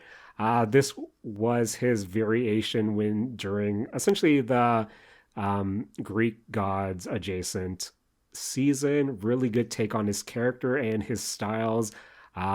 Really do appreciate it, especially if you get enough kills and he turns all gold. Just really great skin overall. Number 5, have to give it to Darth Vader Samurai from this season as well. I think when this skin was shown off, I originally haven't seen where he comes from in terms of, source material, alternative Star Wars universe. But when I saw it for this season, fit right in. Just aesthetically, it looks real good. And also for fans who weren't able to get Darth Vader when he was locked away in a battle pass so many seasons ago, I think this is a nice compromise as well. But I love the goof that Disney still does not allow lightsabers to be used as pickaxes. So what's the next best thing? You have a katana with a lightsaber handle, and I think that is pretty good. Number 4, have to give it to Doberman. Fortnite is known for its meme skins, and when it comes to meme skins, I think a buff dog made out of bread. Good goof. That's a good goof. Is this a good goof? This is a good goof. I like this. Nice. Number 3, have to give it to Himiko Toga. I literally think this is the best anime skin they've released in 2024. Likewise, with All Might being probably the best. I have to go back to the list last year, but All Might being the best anime skin they released in 2023. There's just something about the My Hero skins that they nail, and Toga specifically when she released back in October was really floored at just how she looked, translated well into Fortnite, and also, again, put some Jordans on her. Real good combination. Number 2, gotta give it to Spider-Punk. I think this is the best collaborative skin Fortnite has released this year. I think taking the Spider-Verse characters was always something that, people were excited for, but I think Spider-Punk's inclusion completely knocked it out of the park. I think his effects look really great, but I don't know, there's just something about his skin that was really impressive to me and was an instant cop when he released. Plus, I'm a sucker for Les Paul guitar bodies, and he comes with one for Fortnite Festival, stylized, of course. Great combination overall. And finally, in pure Jaren fashion, My favorite Fortnite skin of the year was the level 100 skin of the season with the Night Rose. Again, you have your Oni, puppet character. Great just accessories that she's come with overall, but I just really like the look, really like how at least the implications of her in the, quote unquote Fortnite lore. I was just really impressed with her as the level 100 skin. Her boss fight on the map is something I'm still confused by, but the moment I hit level 100 on the battle pass, instantly unlocked, instantly equipped, and those are my top Fortnite skins for 2020. Originally had something at number 3 originally, but didn't realize that came out on January 1st. So tune in next year to see if that skin still makes the cut alongside Hatsune Miku, who comes out next week. But Matt, speaking about lists last year, you brought forth your 2023 games that you wanted to play in 2024. Yes. You want to give us a update on those titles? Yeah, sure. Because okay. On that list of 2023 games I hope to play in 2024, on there I had Pizza Tower, which did not play. Had Lies of P, did not play. Because you were playing the other 3 games. I had Chance of Sonar, which I played a demo of, but I think that was in 2023. Because you were playing the other 2 games. I get it. No, it's cool, man. It's all right. One of the other games is Cassette Beasts. Did not play. Yes. Huh. Okay, sorry. You know what? Cassette Beasts, I started. Okay. Didn't get far. Got about an hour in, and then I stopped playing, and then my Xbox Game Pass ran out, so I never played it again. Fair. And then the last game on that list, Affogato. Still want to play it. Matt, maybe 2025. Maybe 2025. But Matt, 2024 beefy year in video games. Yes. Do you have a list of the 2024 games you want to play in 2025? Of course I do. Because, I just didn't have time for these in 2024. So, I'm just like my list from last year. I'm sure I will have time to consider playing these in 2025. Yes. The first game on this list is, honestly, I feel bad about putting this one on the list because this came out in January of 2024, I think. But Prince of Persia: The Lost Crown, which I've heard is one of the best recent Metroidvania style games. Yes. Another one that I want to play is Dragon's Dogma 2, which I only didn't play because I heard it was very, very chunky on release, and this game is still $90. You guys were in Japan when this came out, correct? Yes, I believe so. Yes. Okay. One that I'm for sure going to play, I'm pretty sure no meme that I'm going to play, is Rise of the Golden Idol, which came out in December. So, and is the sequel to Case of the Golden Idol, which I really, really loved. So I'm looking forward to, sinking my teeth into this at some point. Another one is Children of the Sun, a game that we really, really enjoyed in the one of the Steam Next Fest. I can't remember which one that was. And this last one, I feel like is maybe a weird one to put on here, because this is a PS5 game that has no alternate console or alternate platform release to my knowledge. But I put Stellar Blade on here because, of course I want to play this game. Of course. I think that is coming to PC. Is it this year? But I need to confirm. Yeah, I wasn't sure if that was confirmed or not. Yeah, I believe the developers said that the PC version should be scheduled to release in 2025. But we'll see, Matt. We'll see. But Matt, inspired by you, I also put together a list of 2024 games that, you know me, I don't watch anime, I don't watch wrestling, and let's face it, I don't play video games. But if there were video games I wanted to play from 2024 and 2025, these would be it. Real quick, Slay the Princess, the Pristine Cut, came out in 2023, but the Pristine Cut came out late last year, so something on my list. No spoilers for a few episodes. Have this currently installed, so hopefully, Matt, we're going to be on a good start to playing these games. Tactical Breach Wizards was a tactics game that stood out to me this year, and I think the look's fun and just the concept of blending, tactical firefights with wizards. While tactics games aren't necessarily my forte, this is definitely something up my alley. Home Safety Hotline. I feel like the genre of, being that operator, being that, clerk or passport checker.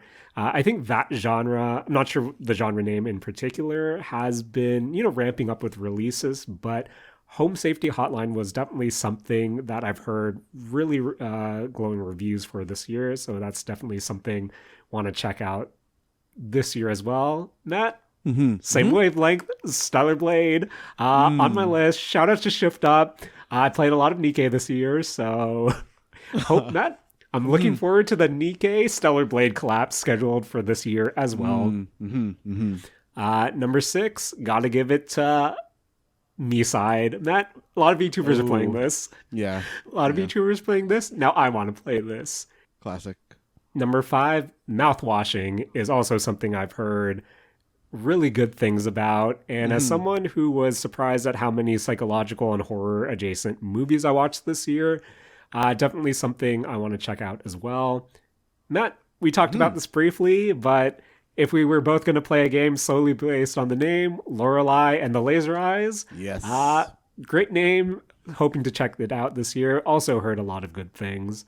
And another game I heard really glowing things about, just being really charming, really fun. Thank goodness you're here. Just from the little I've been exposed to, it looks really fun. Really great visuals, and apparently its humor is more on the British side, but still a funny game that I want to check out. Something that's been in and out of my cart a lot. 2025, I have to play until then. Matt, I think I'm obligated to play this and talk to you about it for obvious reasons. But the number one game I want to play, 2024 game that I want to play in 2025, I bring you guys a review from our friend Julian, Mr. Cruz, to kind of depict why this is the game, the 2024 game I want to play most in 2025. So he says, you can read this verbatim. 1000 Times Resist is low-key a top-tier game. Def ain't just a 2024 banger, but a forever Sigma fave on God.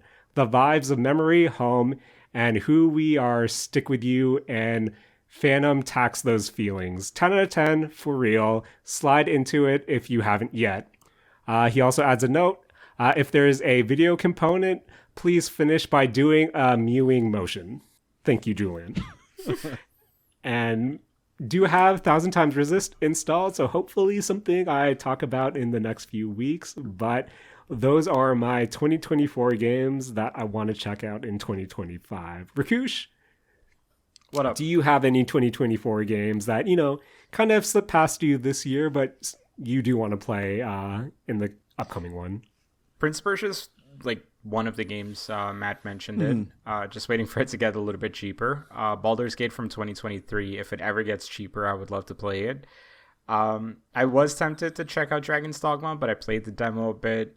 It looks okay. I think I'm going to wait for Baldur's Gate a little bit more. And Final Fantasy Rebirth is definitely up next for me in the coming months. Okay.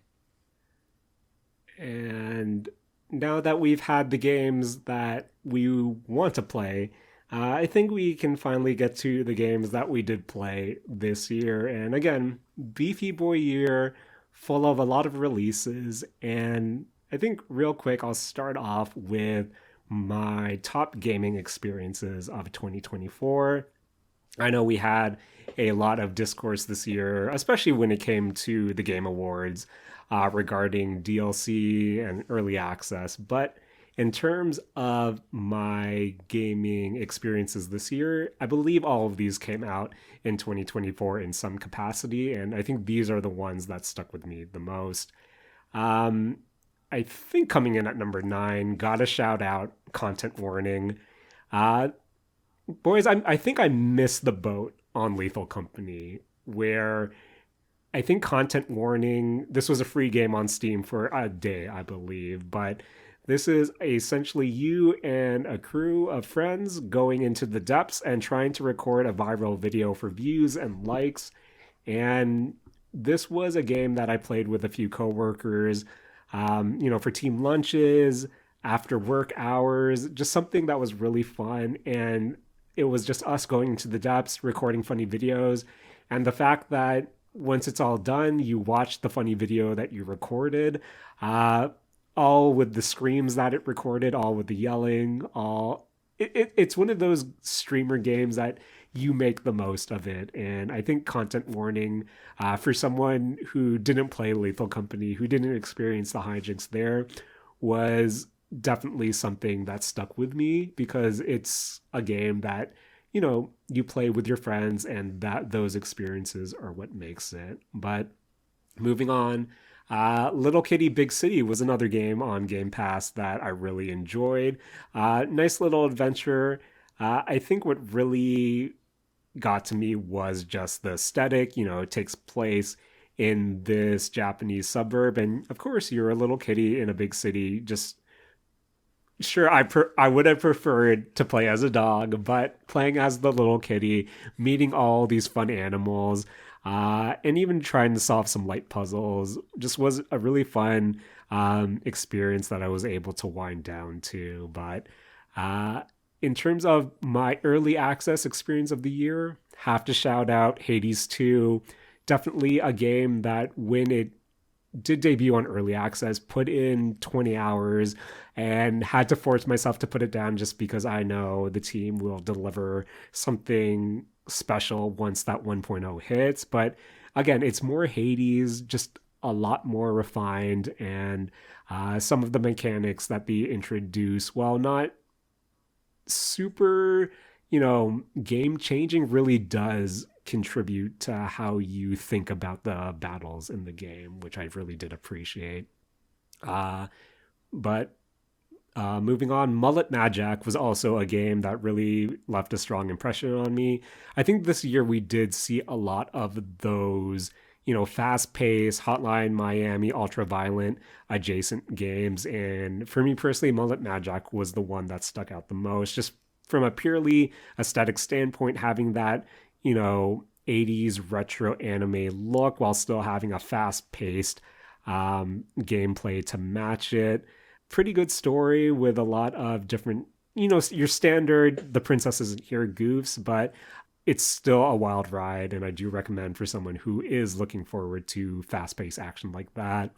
Have to shout out UFO 50 just because even though only a few games really resonated with me, just having this package of 50 games and you just, initially just going through them all, judging, will I play this based on name? Will I play this based on what little box art there is, really did bring me back to kind of going to Blockbusters growing up. And, Toys R Us is picking out that one or two games that you would get a year. But a lot of low-key sleeper hits there, but, a lot of ones that are misses as well, but still add to the aesthetic of what the UFO 50 package is. Rounding up the list, gotta shout out Metaphor Refantasio. Matt, this will probably be my, not necessarily for every game, but a game I will return to every few days just because, again, this, in many ways, this gives me a hope for Persona 6 while still being able to tell a story that stands on its own, introducing characters and their specific bonds that are well written. And really, I do appreciate it explores different character types and stories that you can't really see in the Persona universe just because you're playing as high school kids. So Mhm. while it does subvert my expectations of Persona, because let's face it, this isn't really Persona. It is something that has stuck with me and has me coming back to it every couple of days just to, take on another day, do another social link, and just see who these characters are. Yeah, just characters I really enjoyed. And as someone who did find Persona 5 Royale a bit brain dead, trying to this is a difficult game in comparison, so I also appreciate that. Rounding out the list, gotta do shout out Elden Ring Shadow of the Erd Tree. It's more Elden Ring, but Elden Ring is really good. Still continues to be an experience that I gush about. And then you fighting the final boss and, bashing my head against it for quite some time before finally settling on a build and seeing that enemy boss god slain message, Matt, cried tears. I'm actually really scared of the roguelite at the end of the year because, Matt, I love me some roguelites, but I'm not sure you can cheese an Elden Ring roguelite, and that terrifies me. Ooh. I mean, maybe, Jared. Maybe. But Matt, I was debating if I was actually going to make this game of the year, but it's up there, Matt. It's up there. And maybe, I'm not sure where it lands on your list, but Matt, my number 2 of the year, have to give it to Zenless Zone Zero. Because Matt, let's face it, the Mistake Zone became, or is, the Zenless Zone Zero cast for a better part of the year, where, Matt, this is a game we've talked about a lot this year. Yes. And at its core, it's still a gacha game, but it has so many sensibilities that really appeal to me, from just its setting, the location, and the fact that it's a gacha service game, and it's still been able to not only deliver a story that I'm enjoying, but still able to explore different genres in its events and its mini games. Whilst it's also just been an interesting look to see how the developers have responded to, the community. And Yeah. I think one thing that sticks out to me is the fact that when we first played Zenless Zone Zero, it had that TV mode, that TV grid-based exploration, and then for us to play 3-4 months later and watch them really pivot away from that, I don't know, it's just a really interesting look at a service game, while still, it's not a very in-depth character action game, but I feel like there's enough there for a casual like me that appreciates the genre to make me feel like I'm actually doing something. So, man, I'm sure you're going to say more about this on your list in some capacity. So I'll finish off with my game of the year. And of course, it has to be Balatro. This is the game where when it released, I think within the first couple of days, I already had 20 hours into it. It's a game I still play every other day.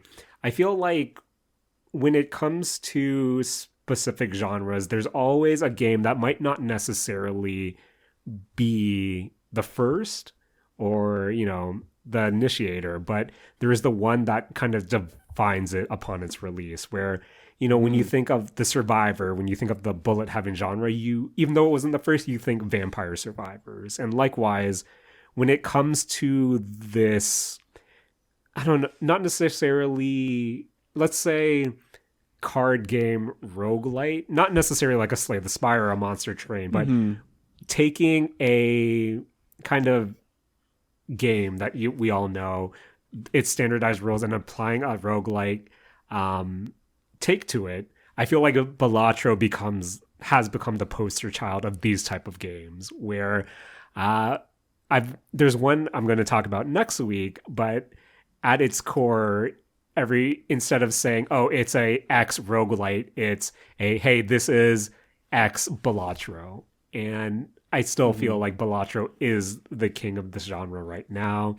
Really looking forward to all the major updates it's supposed to receive this year as well. But even then, just watching people discover it for the first time, seeing how they tackle it, seeing the synergies, and seeing the game click for other people has just been equally enjoyable as the 130 hours I put into this game, because it is that addicting. And similar to my time with Vampire Survivors, the introductory and mid tier, or mid part of the game, of you trying to get the mechanics, to get the synergies down, is undeniable. And I'm at that point where I have my go-to strategies, but even then it's still something I find fun. So Balatro has to be my game of the year, despite Zenless Zone Zero having some characters that I loved a lot and some basic gameplay that really I found satisfying. But Matt, I kind of hinted at it, but what were your favorite games of 2024 as well? I mean, I decided to create myself a top 5 with a honorable mention of Pokemon TCG Pocket, because I don't know, it feels Pokemon TCG Pocket is like I initially wrote this list as like a top games like of 2024, but I think I align more so with your, I guess, like experiences side of it rather than like I guess like best game sort of thing. And I think that is a very fair way to, I guess, like describe how I feel about Pokemon TCG Pocket, because I do just love it as a daily. I'm gonna open some packs. I'm gonna see if you guys opened any cool packs, and just wait for that rush, that dopamine hit of opening a really really good pack. Guys, real quick, I got my first Wonder Pick that costs 4 currency. What? Wait, I've never even seen that it costs 4 currency. What makes it cost 4? Is it the crown? It was super rare. It gave me the choice of the possibility of the Rainbow Mew, and I thought, oh man, have to do this. Didn't get it. Man. Felt real bad. I don't think I told you guys, but I got my first rainbow card recently. Ooh. You look good, man. You look Zapdos. good. I got a pack yesterday that was 2 Mew EXs, which was a good goof. Damn. That's pretty good. Real quick before we move on, what packs are you guys currently opening? I have gone back to the Charizard and Mewtwo packs. Okay. I'm missing 6 cards. 4 of them are Pikachu. 1 is Charizard. 1 is Mewtwo. So I'm doing Pikachu's right now, but probably going to be doing Charizard and Mewtwo soon. I'm still doing Mew because I want that Leaf card. But I might just go back to Charizard because I want that Spritta card. Also, fuck the current Blastoids event because I'm not sure how I haven't opened that promo card yet. Oh, man. Yeah, I've got like 3 Blastoises, but there's that Cindanello or whatever that card is, the colorless one. I have 0 of those. I have like 6 of those. I need the Volcarona. God, I have so many of those cards, both of those, but still no. I have like 3 Venusaurs from the last. I don't know. I'm Matt. Now I'm Matt. Matt, cheer us up with your actual your go-to or your actual top experiences of 2024. So coming in at number 5 for me, and I think for like kind of the same reasons as you, Jaren, is Metaphor ReFantasia. I think this is like a very good Persona-like experience, and I think for me this might have, I don't know, not done damage with my relationship with Atlas, but I think it made me realize that I actually can't do this style of RPG anymore. Fair. Like I loved what I did in this game, but I think the Atlas RPGs are a series or a type of game that I'm going to be looking at from the outside from now on. It's a beefy time commitment, and we're old now. But coming in for number 4 for me is Black Myth Wukong, a very fun action game. I don't know. In addition to it being a good, just a game in and of itself, I loved the kind of like subject matter. And I'm really, really hoping that more games are going to come out with this kind of like Chinese mythology influence. Right. And honestly, I also just really liked all the kind of like controversy surrounding Black Myth Wukong, about kind of like its development cycle, its like the designers, and how a bunch of stuff around it was maybe problematic, but also maybe not problematic. And I don't know, following that stuff was always a really fun goof for me. Yeah, man, I feel like with this game, Black Myth Wukong has been one of equally people talking about the game and also people talking around the game, which is, as an outsider looking in, who, again, hard games scare me. It's been a wild look at their game's rollout and post release, where, yeah, I'm really curious to see what the future has in store for for not only the series but the studio as well, just to see what else they can do. Same. For me, at number 3 is Shapes 2.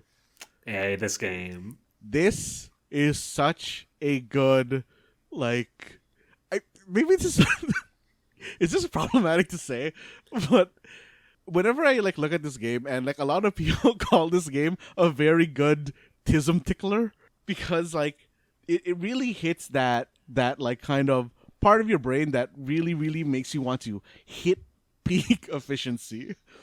And I don't know, kind of mapping out, hey, where am I going to pull these shapes from? Where am I going to, paint these shapes? What is the best way for me to formulate my lines so I have no back build up and it doesn't just destroy my whole machine economy? Is very good. And I don't know, at the end of the day, I feel like this game is also so non-consequential. Like, there's no big bad you're fighting. There's no enemy. The enemy is yourself and how bad you feel looking at something you did in the past and thinking, do I want to redo this and make it better now that I know how to do it better?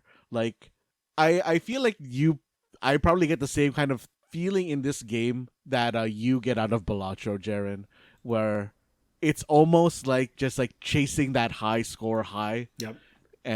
But in this case, it will be like your high efficiency instead of specifically a high score. Fair.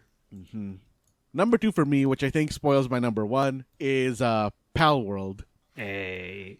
Pal World has, just like Black Myth Wukong, has been such a fun game in and of itself to play, and then a fun game to watch everything kind of like around it. And I think the trailer that they had at the Game Awards was honestly just the cherry on top of, oh wow, like this game isn't dead. Like, Pokemon did not do enough to kill them. It's still wild to me that it's still in early access, right? Yes, it is. I think still in early access. Yeah, but even as an early access game, I think this is a very, very fun experience. And of course, my number 1, we talked about it already, but it is Zenless Zone Zero. Jaren, this is your fault. My apologies, Matt. I don't like that I never would have guessed in all the years that we've done, Mistake Zone and Saturday Morning Arcade, that I would ever crown a gacha game as my game of the year.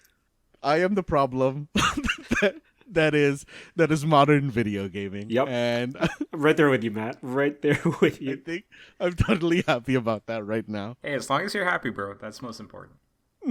I mean, yeah, I guess as long as you're happy. This is like that kind of happy where like you're kind of not glad you're here, but you're good in the moment. But when you take a step outside, you're like, this is probably not good, but I'm gonna enjoy this for now. You haven't hit the post-nut clarity yet with Zenless Zone Zero. No, it's kind of weird. I feel like I'm simultaneously in like the post-nut clarity and the pre-nut obscurity. There's just something about a gacha game honeymoon period that lasts way longer than you kind of expect it to, where, again, like, it's what I said about the game, where as a fan of character action games who can't necessarily wrap his head around, the nuance, the deep mechanics, the deep combo systems of a lot of them, there's just something about the simplicity, the quote-unquote simplicity of Zenless Zone Zero's combat that makes my brain go wild every time I play it. Where again, I'm essentially just mashing two buttons and then tagging in at the appropriate times, but not. There's just something. There's a joy in that simplicity that really gets to me. You know what though? The thing that I hate the most about Zenless Zone Zero is that it is opening me to other gacha games. Oh no! I'll look at another gacha game now, and before I'd be like, "Oh no, this is a gacha game. This is not for me. I'm not even gonna look at it." But then I see like stuff like Ananta, and I'm like, "Oh yeah, maybe open world GTA gacha. Yeah, why not?" Yep, Matt. I look forward to talking to you this year about Ananta. I look forward to talking to you about what is it, Neverness to Everness, Matt? Oh man. Zenless Zone Zero was just the floodgates opening to this aesthetic, and that I feel like its aesthetic is upcoming for gotchas to be released, and that I look forward to talking to you about Enfield for at least a week. Jaren, this truly is the mistake zone.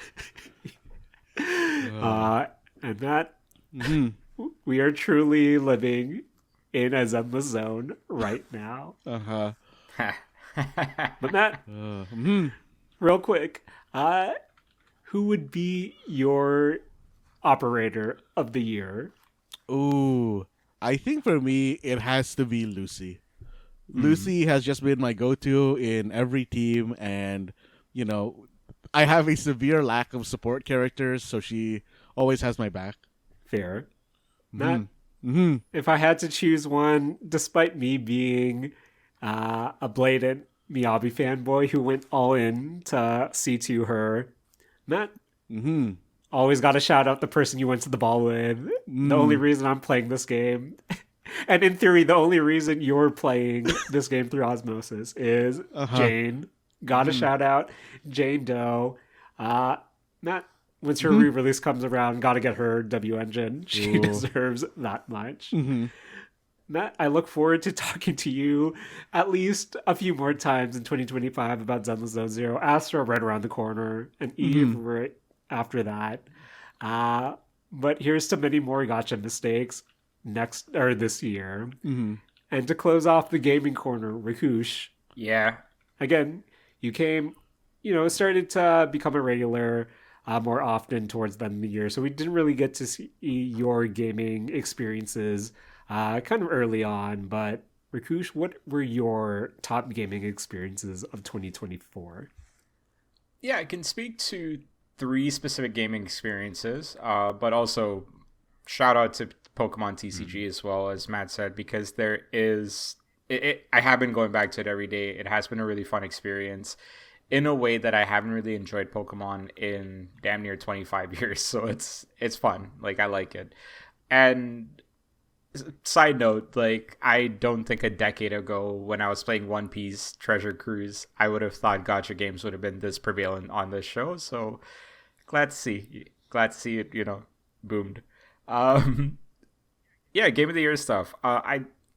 My gaming habits right now are a little bit delayed, so like I'm not actually playing games as they come out too often. To be honest, like Monster Hunter is probably going to be the first one I do that for in a couple of years. But around November 2023, I picked up a PS5, and I was playing through I'm playing through a little bit of a backlog of games for the PS5 because it had a bunch of decent ones. Played through Miles Morales, played through Spider-Man 2. Really cool experiences. They're on PC as well if anybody wants to play them. But I picked up Final Fantasy VII Remake. Played that one before I played 16. 7 Remake kind of was interesting. Like, it's a little bit of a linear RPG in a way that we don't necessarily see as much nowadays. But also I just kind of appreciated how linear it was because I think it was setting up, from what I'm hearing, Rebirth, which is an open world game. But it also just kind of like, set me up well enough to understand enough of the mechanics of a Final Fantasy game after a long time not playing Final Fantasy games. And so yeah, 7 Remake was interesting. And then I got into 16. I'll be honest with you, I bought 16 because the demo allows you to play as essentially like a kaiju monster. I'm describing this the way I kind of was like thinking of it when I was actually playing the demo and when I bought the game itself, right? And I'm a sucker for kaiju stuff, sucker for Godzilla stuff. This was a pretty easy sell for me. The easiest sell a Final Fantasy game has ever been to me, and it was on sale when I picked up the PS5 during Black Friday. So I was like, yeah, I'm gonna get this game, and I'm really glad I got this game because wow, like beyond just the kaiju battles and beyond just the big set pieces, the thing that really stood out for me with 16 were the quiet moments and just like, how endearing the characters were for a game that wasn't sold on characters necessarily. And yeah, those quiet moments were like super impactful, and just kind of like having those moments in between these massive set pieces. Some of the best I've ever played as well was it was welcoming, and it was a cool sort of exploration of a world that has a lot of mystery to it, has a lot of backstory to it that you slowly unravel, as things go along.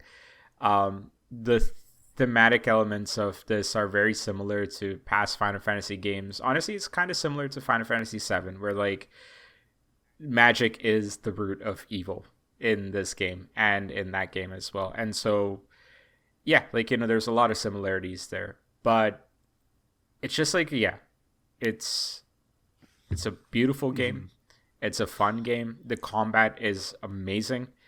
The open world, or like, the world, it's not necessarily an open world, not the strongest, but it's interesting enough and it's broken out enough that you can kind of build a head canon around some of these things, the way I do when I enjoy a game itself. And that's what was happening with this game. Right. I was just able to kind of like, put the pieces together and put a interesting sort of like narrative together of like, how the politics of that world worked and how like, the history kind of is built out. And it inspired me enough to like, read up on it and look it up a little bit more as well. Really enjoyed it, man. Like, considering I got into it for like the most one note reason, which is Godzilla fights, basically, it ended up being something way more profound than I thought it would be. And I'm just really happy I got to experience that game. Yeah, I think like that's 16 is probably one of my favorite gaming experiences in the last like 5-6 years, easily. And that's why it's like a couple of weeks back when they announced Clive for Tekken. Like, I know you're looking for the reaction for Tifa, but like I genuinely was excited that like Clive was getting his shine, because it is the kind of Final Fantasy game I would love to see a little bit more.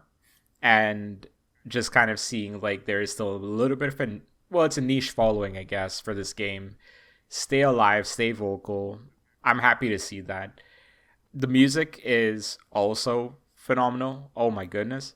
Jaren, a little bit of a spoiler for you for Kenny Omega's return match. I sent you the tweet about this, but the composer for Final Fantasy 14 and 16 actually created I believe that is Masayoshi Soken, created an entrance track for Kenny Omega for Wrestle Dynasty Jan 5th, vocals by Jason Miller, and Nobuo Uematsu also provided a voiceover for that as well. But like, even just watching that and listening to some of the inspirations from 16 in that track itself, it was really cool.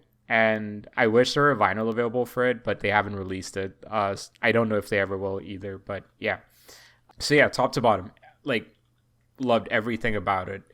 Is it a perfect game objectively? No.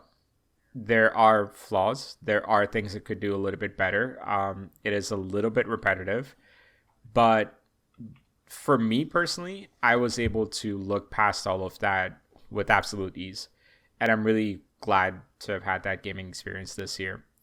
16, yeah, easily my favorite game that I played this year. Not a game that came out this year, but yeah. Okay. And the last game I would just kind of want to shout out is one I've been talking about the last few weeks, and that's Yakuza Kiwami. Again, like, pattern of me playing like older games just when I finally feel like playing them, sort of thing. But I just really like it. I think it's a good example of how packed games used to be, like, with limited circumstances back in the day. Like those 74 side quests that you do for this game, I would say about 50 of them are unique stories, um, which is a lot, right? For a map that is that small as well, it's a lot. And it does a lot with the limitations that it's faced with. The combat is obviously modernized for Kiwami. If you watch videos of the original Yakuza game, you can absolutely see how different, like, everything is. The original Yakuza game was more of like an isometric experience with a locked camera and stuff, whereas like Kiwami is more of a standard third person game with, like, a free camera and things like that. But a really fun experience, and glad I got into that franchise a little bit more in depth this year, and looking forward to continuing that in the next couple of months as well. So yeah, those are 3 games I just kind of wanted to shout out. Kind of sandwiched in the middle of that were a lot of different life updates, which meant I wasn't playing too many video games, but yeah. Okay, here's to all our 2024 gaming experiences, and hopefully this means a lot more for 2025. Boys, I think this episode made me realize I should be watching a lot more anime, I should be reading a lot more manga, and I should be playing a lot more Game Pass games before that expires in May for me. But Beefy Boy episode. But Matt, we did introduce one thing in 2024 that is still living strong, and I feel like if there's any one way to end a Beefy Boy episode of celebration, it's to play a little game. Matt, take it away. Yeah. We've been doing this all of 2024, but here are the rules for the Don't Match Me challenge. I'm going to ask 5 questions, and I'm going to give 5 answers. All you have to do is give an answer that does not match my answer. And of course, if you want to play on a harder difficulty, you can try to not only not match me, but raise the difficulty by trying to not match with my co-hosts Jaren and Rakush. You can try to not match both of them, or you can try to not match one of them. You can tier your difficulty this way. And of course, remember, this is a podcast.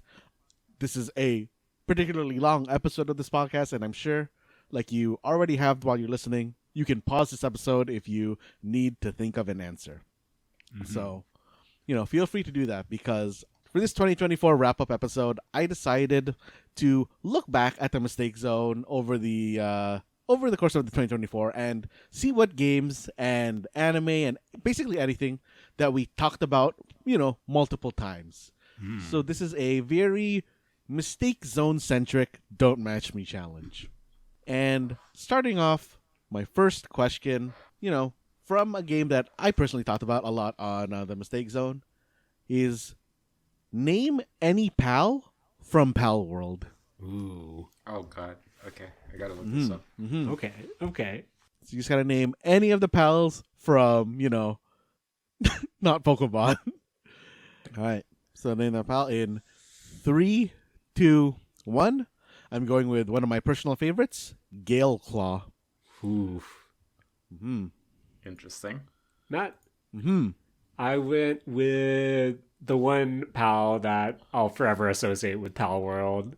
When I think Pal World, I think not Totoro with a minigun, so I have to go with Grisbolt. I'm going with the one that I'm assuming is named after the greatest basketball player ever, Broncherry. Oh. Okay. Oh, man.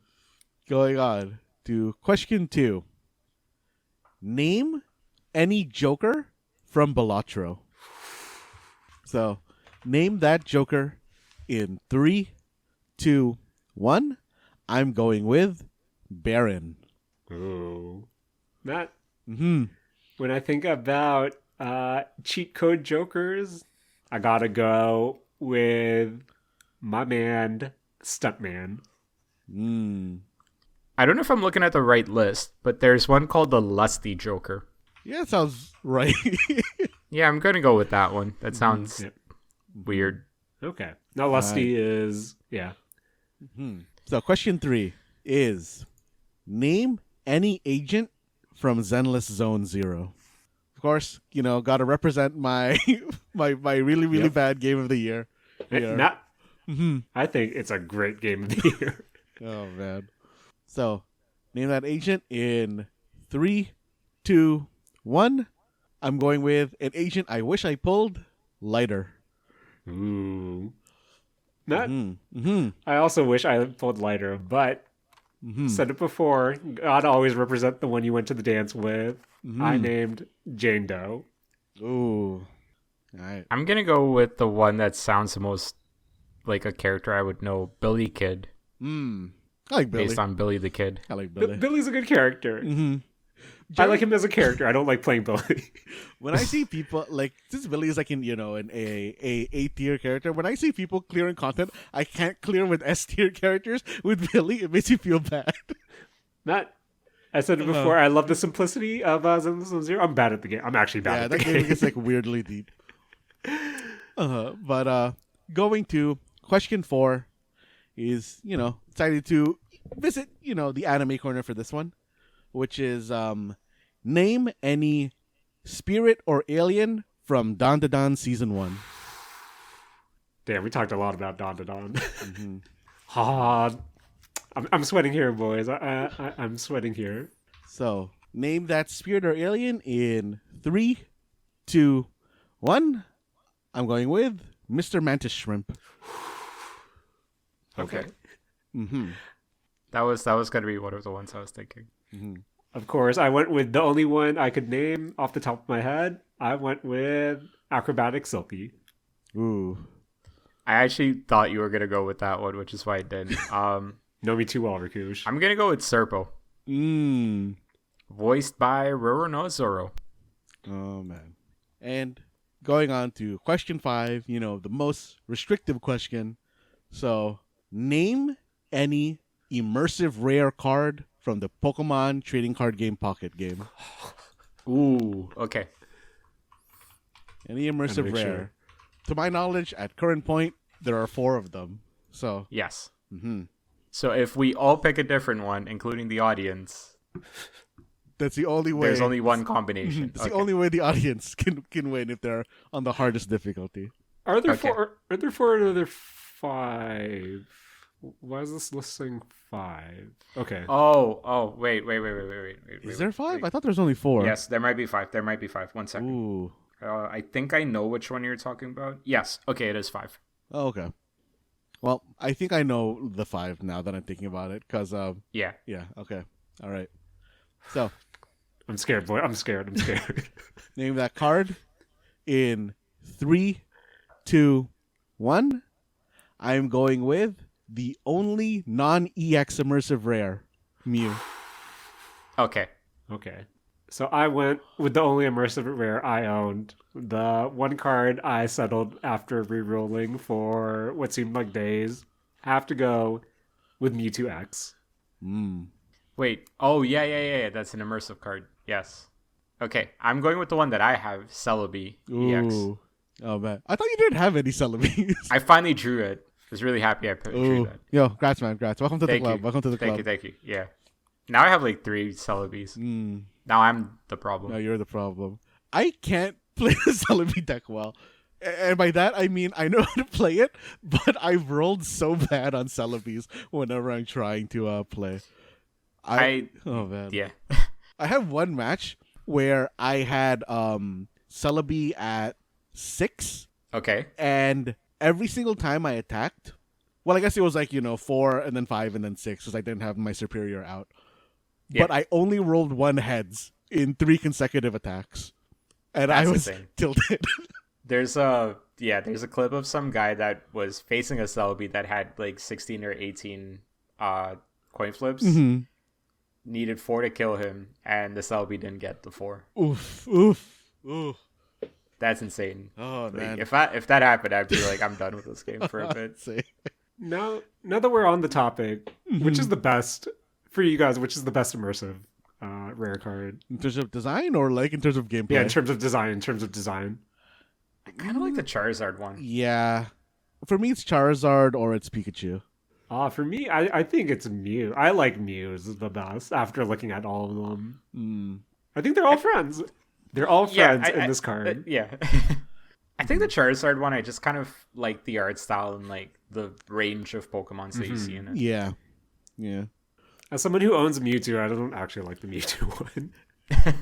The Mew one in my head when I first saw the kind of like immersive I guess like video for it, I always thought that this looks like something that would play at the end of Pokemon Snap. Into it. I'm into it. I see it. Yeah. Oh, man. Well, boys, This is 2 hours and 45 minutes on the recording. that was a beefy boy episode. So, of course, gotta apologize while thanking one of my best friends in the whole wide world, Matt Alba, for Matt. Want to thank you for joining me for another year of the Mistake Zone, editing another year of the Mistake Zone, and putting up with all our nonsense. And Matt, gotta apologize once again for bringing you into the Zenless Zone. Oh man, Jaren, I don't want to thank you for that, but I do want to thank you for as always hosting this show and kicking it with I guess like me Rakush for a year and hopefully another year going forward. Matt, I'll be surprised, really surprised we made it another year. Ooh, But okay.